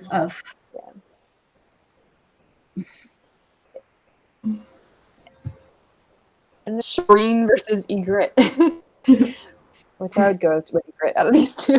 Yeah, same. Not sure that either of them should have gotten as far as they should. The people they were against. Yes. They were kind of in like a bracket of lesser characters down there. So. Pretty. But she has a really cool yes, character. I do. Like I would read a whole book just about a character like her. For sure. And then the final Lannisters who died together, but now one gets to go on without the other. It's Cersei and Jaime. Cersei. Cersei. Yeah. Despite my feelings about I have feelings about season 8 for all of these characters, like except maybe Sansa. Yes, and especially Cersei and Jaime, I have feelings about both of their season 8 arcs. That both of them were really let down by the show. I think in favor of like other characters. At least Jaime was let down with screen time. Like I wanted so much. At least he was doing stuff. Like at least like Jaime was let down just because they didn't execute it well. Cersei was let down because they just didn't do anything with her. Which is such a shame. Yeah, but she still moves on because she was so amazing the rest of the show. Yes, agreed. And then Marjorie versus Gendry, which I think we'll find with Marjorie. All right, so saying something about Marjorie before she inevitably gets knocked out by Cersei. Like, I loved her. She was so great. Did she have an arc? Like, or was she just kind of who she was? She was kind of who she was. I think, it was more about, like, her quest to get to the thing that she always knew she wanted. Yeah. And it was really about her. To do, like, she really functioned as an antagonist for Cersei. She just did that really well. Like, I feel like we always kind of like knew, at least I did, that like Marjorie was never going to come out on top, you know, but like that really she was there as a function for like Cersei's character. But while also being a really interesting character in her own right. And like part of you was like, do I want you to beat Cersei? Yeah. Because I hate Cersei, but do I want to lose her in this show? Like, and also like I love you so much. Like I would follow you as queen. Yeah, seriously. Yeah. She also got like points just for being Team Olenna, like the two of them. It's true. Are much more of a unit. Yeah. The Tyrells are like amazing. Yeah, it's like the part where she's been like playing the pious person for a while, and you start to wonder like, did you really like convert to this that easily? And then she like draws the rose and hides it in Olenna's hands. I love it. So then we have Daenerys versus Jorah, which I give Daenerys. Yeah. And Tyrion versus Olenna, which I gave to Olenna. I gave it to Tyrion. Yeah, I'm giving it to Tyrion as well. Like, I'm okay with that. Yeah, that was another and like being so annoyed by the final season. Yeah. I had feels about a lot of, and I feel like Tyrion should have been significantly smarter than he was, but I don't feel like what they did with him in season 8 just like set fire to everything that he had done in the past seasons. Like, I feel like a lot of it was kind of believable. It was just that like they didn't get there. I wanted it executed a little better. Yeah. Although I did think it was super weird that he tried to save Cersei at the end. For me, that was like a giant. Yeah. Huh? Yeah. Like, this is what you're doing. At the end were weird. Yeah. Like saving Jaime, sure, but Cersei, really? Mm-hmm. Sure. Okay, so now we're down to we're gonna find our top 4. So Sansa versus Theon. Well, I had Sansa beating Brienne, so yeah. Sansa can beat most of these people, so yeah. I think kind of what Meghan said, of like she was the only one not super let down by season 8. Yeah. So. And if you had asked me like 3 years ago, like if I would have liked Sansa as much as I do now, I would not have thought that I would. Yeah. Which I feel like it's really telling of her overall arc and just like. And how well it was written. Like, yes. The moment she came down those stairs in the Eyrie in the black outfit with her hair dyed brown, I was like, yes. Yes. So die for her. Yeah. And even as annoying as she was at the beginning, it was in such a relatable. Of course, my dad's going to start talking about. I want to talk about Sansa.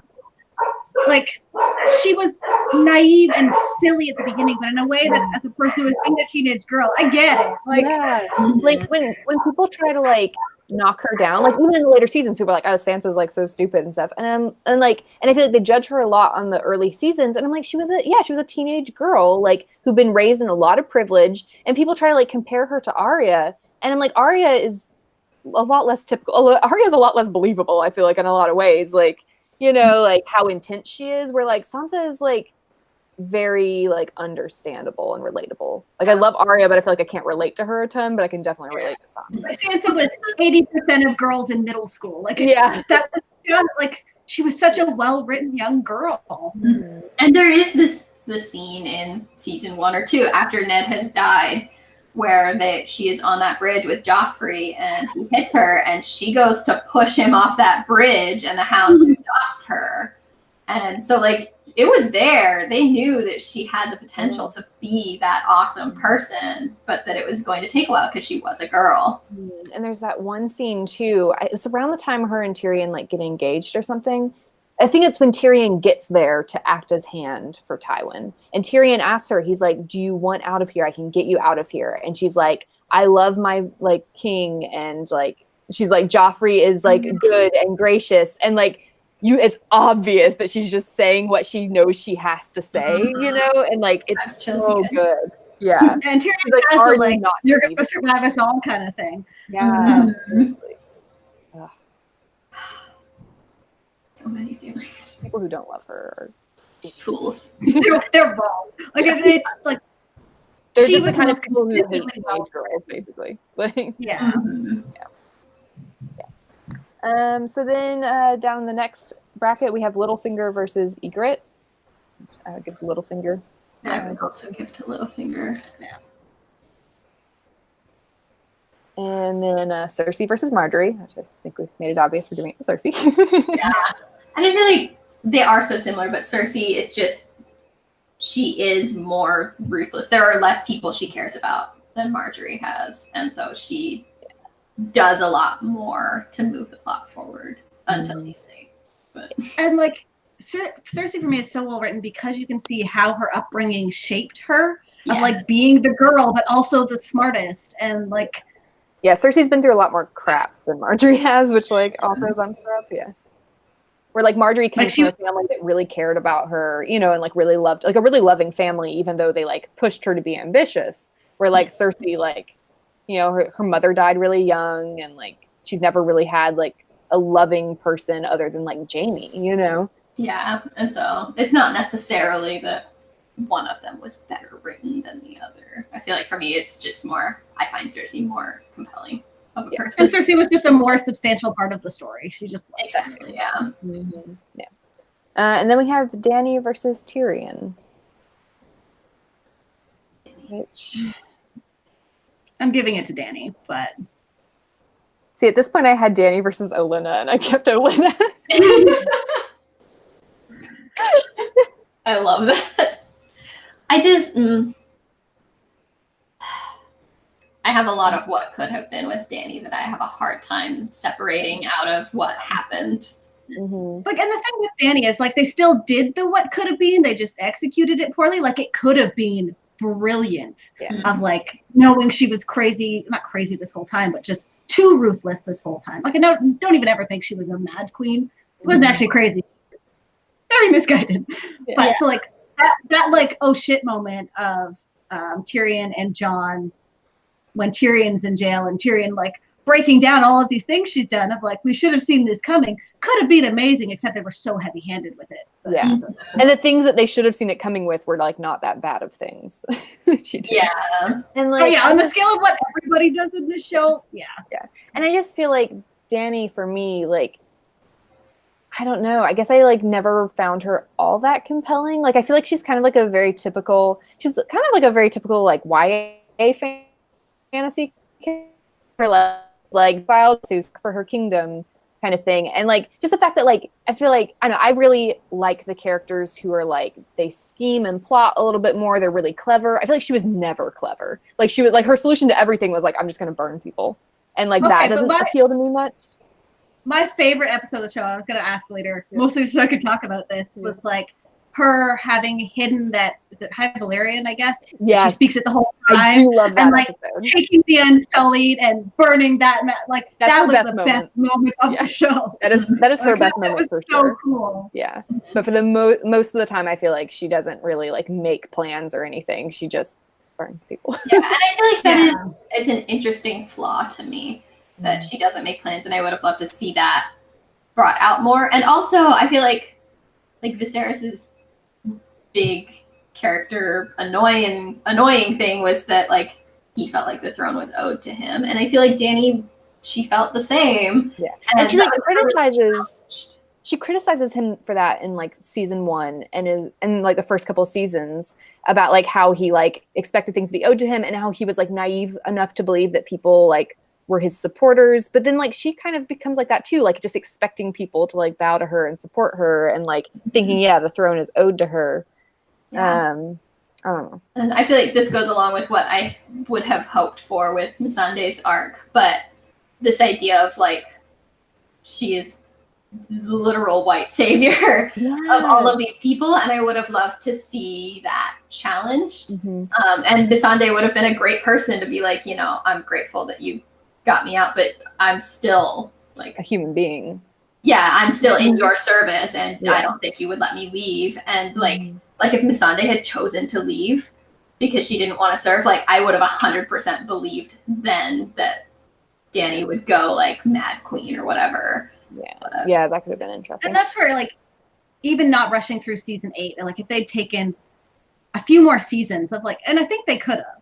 Like it wasn't even just that we needed more. Like if you do a slower turn on Daenerys, it just could have been really cool. And that's where you have to balance what actually happened versus and like if they'd actually like addressed her white saviorism. And like I'm also bothered by the fact that they never addressed the fact that like she failed in Marine. She was not a good ruler there. Like and they never addressed it. They just leave. Like there's like, like, like Tyrion like fixes things for her there, sort of, and then she just leaves, and like it's never brought up the fact that like maybe she shouldn't be queen. She's not actually good at this. Like, she's good at conquering, but not leading. She's good at conquering and like freeing slaves and stuff like that, but she's not good at actually being a leader and running a city, much less a country. But I also like the like general progression of like seeing her free all these slaves and whatever, and they're treating her like a savior and seeing how her ego kind of shapes based on that, of like, because at the beginning she didn't think her brother was just owed it, but then you have all these people raising you into the air and calling you mother, and I was like these people think I'm owed it. And I feel like they could have highlighted that more, and I would have like been even more down with the character arc then. That's where like I tried to give her points for what they were building towards, not just ignoring the fact that they dropped the ball at the end, of like they had the framework in there, knowing that's what George R.R. Martin was kind of maybe leading to, I guess. But for sure. Because I mean, for me watching it like all at once, Dany never felt like this great hero that I feel like a lot of people seem to think that she was. It's like she didn't think things through. She burned a lot of people. I never thought she was going to be the one on the Iron Throne at the end. So I was like surprised by people who were shocked that she didn't like win and survive to rule. And I was like, I don't think that's the kind of story that George R.R. Martin or the show writers have ever been telling. Is like, I thought she might have. I wasn't shocked that she never got it, but her acting was incredible in that last scene though.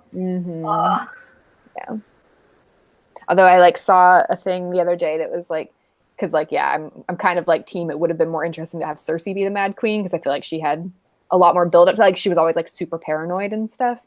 But I saw something the other day that was like pointing out the fact that like the whole like basically like flipping when the bells start ringing would have made more sense for Cersei too, because she had the traumatic experience of like the High Sparrows people like ringing the bells and stuff as they like walked her down the street, like, and I was like, oh yes, it's so much cooler. And that's where, especially like that episode and the one before it, I guess, it's so hard to discuss it in terms of like talking about full character arcs. Like everything went wrong there. It's just hard to talk about things that don't make sense. All right, so we have to make a decision of Dany versus Tyrion, I guess. I put Dany. Yeah, I'm fine. Yeah, they both got the ball dropped in the end, and so Daenerys just had a more interesting framework overall. Daenerys, I feel like they were trying to do a more interesting thing with her, at least. Yeah.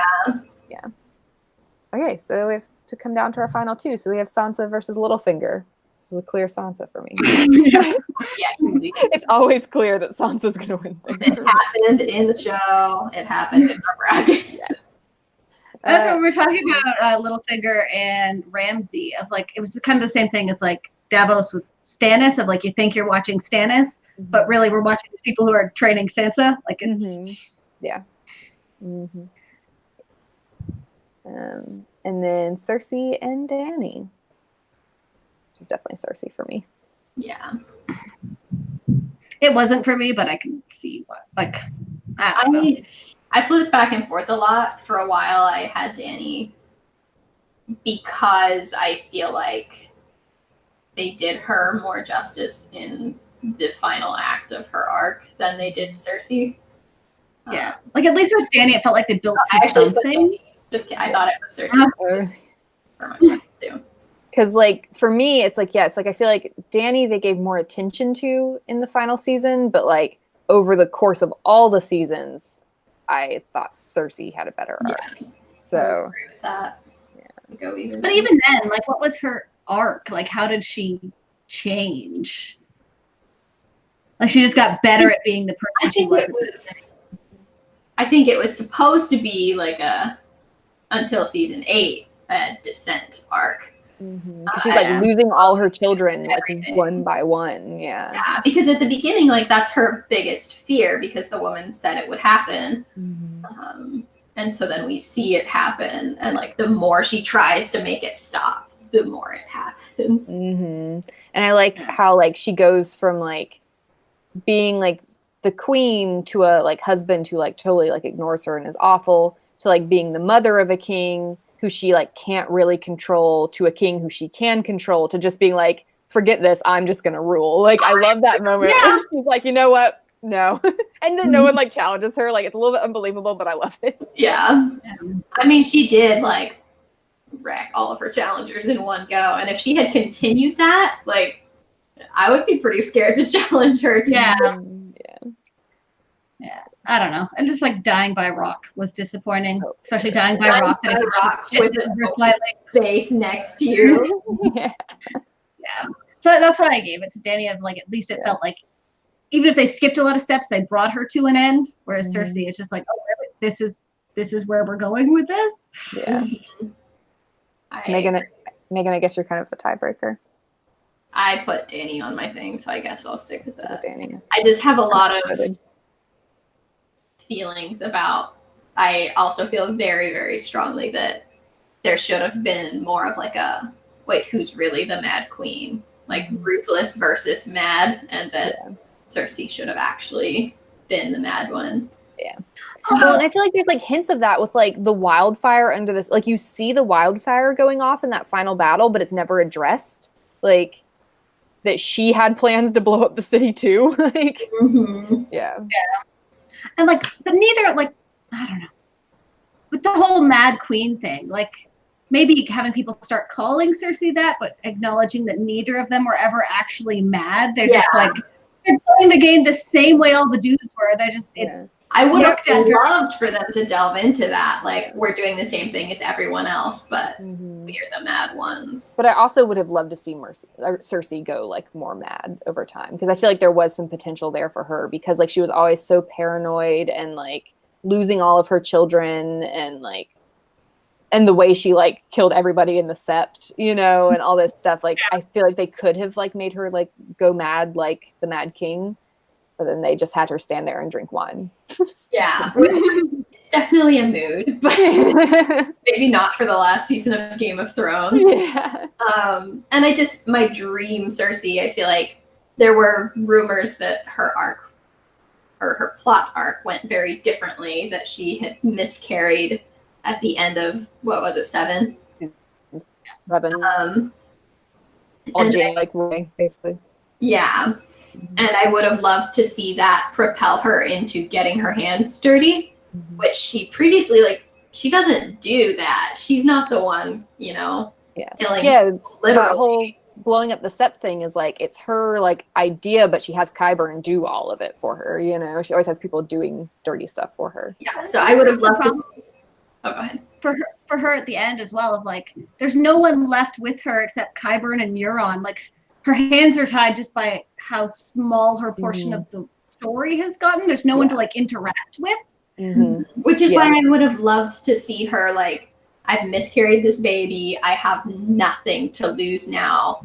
Put me on that ship and I'll be the one to shoot the dragon. Or like, why does she not have one of those big dragon shooters up on her tower if she's gonna be standing up there drinking? Like, that's why I think the dragon down while the bells are going, that like gives Dany a reason to want to raise the town. It gives Cersei a reason to want to raise the town. And that's why I said earlier that I feel like a big disservice to her was taking away like all of her like closer foes, and even like her better allies too. Like, she like lost all of the other clever people around her, you know? And so like, it was just her and like a city of random people basically waiting for Daenerys to come. Basically. I would have loved to see her trying to deal with that. Like, all the smart people are gone and I am having to be smart for all of us now.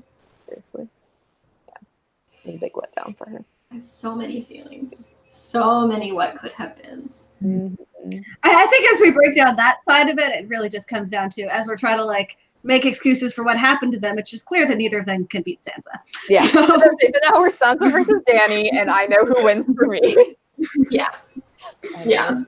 Who is who won overall in my bracket as well. And I knew going into it, I was like, Sansa's winning this for me. Yeah. I knew that my top two were going to be Sansa and Cersei, and that Sansa was going to win. Yeah. I made her a long title on my thing. Well, I won't say the whole thing that I wrote because it's probably more profane than I should be on. I already asked more ones in this video. That's exactly what I have on mine. That's what I literally said like in the final episode. Yes. Like as we were watching it. Yeah. And they were like crowning her queen. Yeah. And then I wrote untouchable, queen of amazing dresses and amazing revenge, poorest keeper of secrets, the queen in the north, the only one who was cunning and had any sense in the final season. Jesus Christ. Like, come on. One of the best things about her is that she like learned from all of these people who tried to control her. She learned how to be like Littlefinger and Cersei. Yeah, but was putting it towards good, you know, and like I know some people were like upset about her like telling Tyrion about Jon and stuff, but I think it totally made sense. Like I thought that was really cool. Yeah, that she like was like, I'm gonna mess things up for Dany, and like I wish that could have been developed more too. Like, yeah, that moment could have breathed more. Because like I was a little like at that point, like I was just Sansa all the way. So seeing her do anything, you could even like, all right, criticize her. Yeah. So like I would have liked to see a little like the scheming again, more of like why we're doing this. Yeah, and I think if we could have seen the moment after Jon Bran told them the truth about Jon, I think it would have made more sense to everyone. Like if you saw him trying to swear them to secrecy and Sansa being like, but this could like change everything. Yeah. You would be a really good king if you just told people. Like if people just found out, it wouldn't be awful. Then like it would have made sense. And like I wish we had more time to build up the like animosity between Sansa and Dany too, because that was super rushed. And like that was something where I got annoyed in like the reactions to the first episode when people were like, Sansa's so stupid, why won't she just bow to Dany? And I'm like, have you not been paying attention to her for the last, like, she's not bowing to anybody like, anymore. She's done with that. And like, why should she just trust this like foreign queen who shows up, you know? Yeah. Although there was like stuff to be said for she could have been like Daenerys did give up a lot to save the North kind of thing of like, so there was more balance that could have been in there. And like the thing with Sansa telling the secret would have been more interesting if the secret had mattered. So it's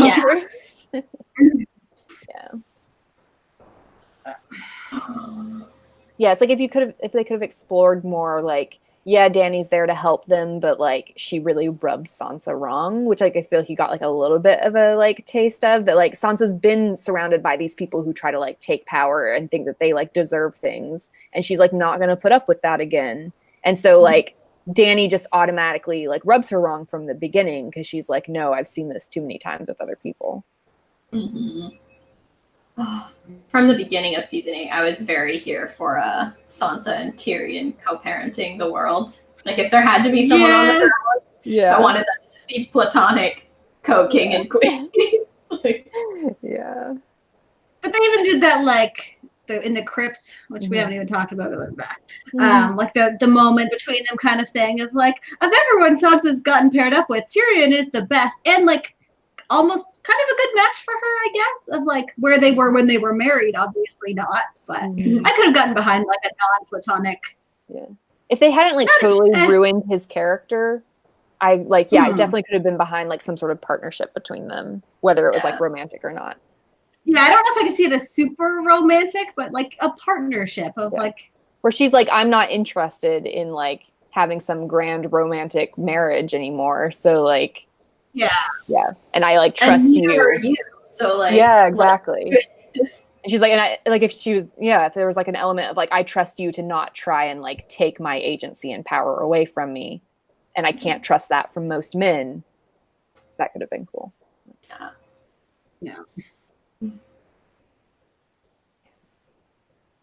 Game of Thrones. Well, if you made it to the end of this video, wow. welcome. What a nerd.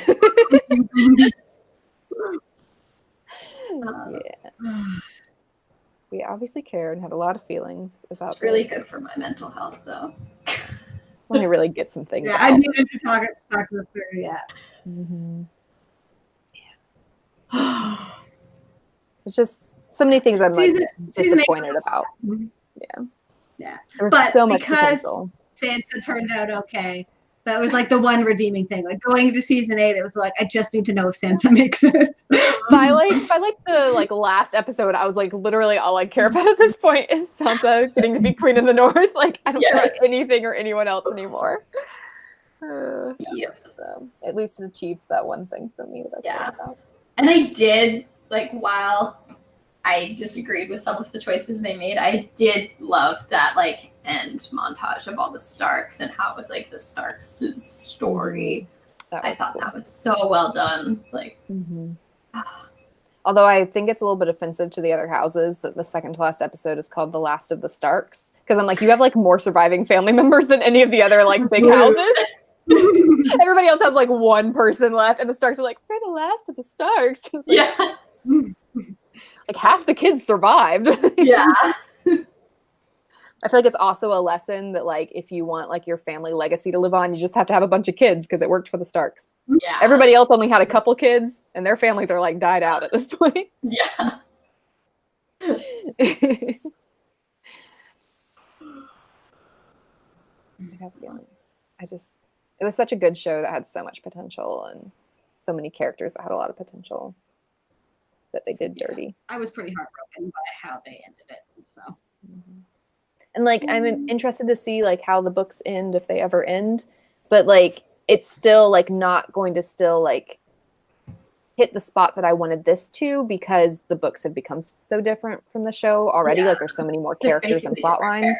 Yeah, so I'm never going to, like, fully get the resolution I wanted for the show's plot lines, you know? Yeah. So that's this.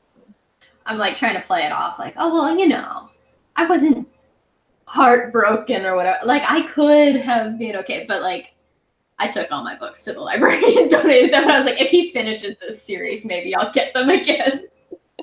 So, you know. Yeah. That's what I'll try. But I like it's also that, like, this was such a huge cultural phenomenon of, like, there's a hole where Game of Thrones is, and it wasn't even properly filled when the show finished, and there's nothing on the horizon that I'm going to be as invested in and to have, like, the community around it and stuff of, like, the end of Game of Thrones was this huge thing that we're not going to get again, and it was a letdown.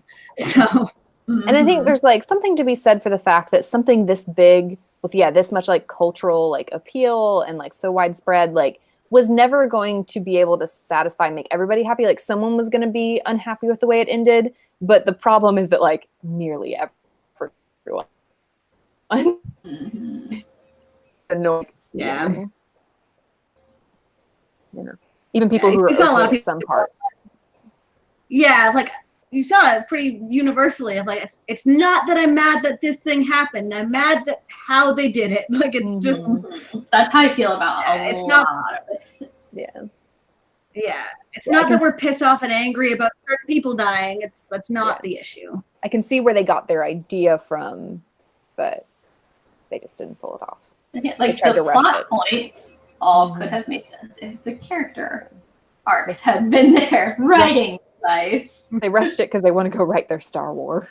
Yes. Yeah. Do you have any final thoughts? I still love Game of Thrones. I'll probably try watching it. I do too. Yeah, I'll rewatch it for sure.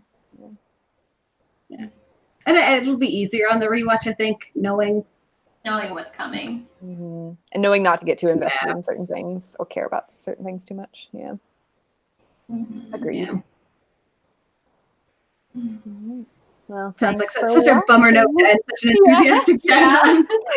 The show was a bummer note to end on too. But Sansa is great. Yeah, she's Queen in the North. She's happy. She is my queen. She is my queen. So if you have stuck with us for an hour or for 2.5 hours, basically, you. We appreciate it. Fill out your own bracket and let us know like what you think and who you would have put first. If you hate Sansa, we don't want to hear about it. All opinions are valid except for hating Sansa. Yeah. And liking Euron is also not a valid opinion. Yeah. Anything else is up for debate. Yeah. So thanks for watching this, and I don't know when this video is going up, but I'm sure there will be a live chat the Sunday afterwards. So tune in for that at 7:30 p.m. Eastern time, and there will be an end screen on this video telling you what the topic is. So we will see you guys later. Thanks. Bye. Bye. Bye.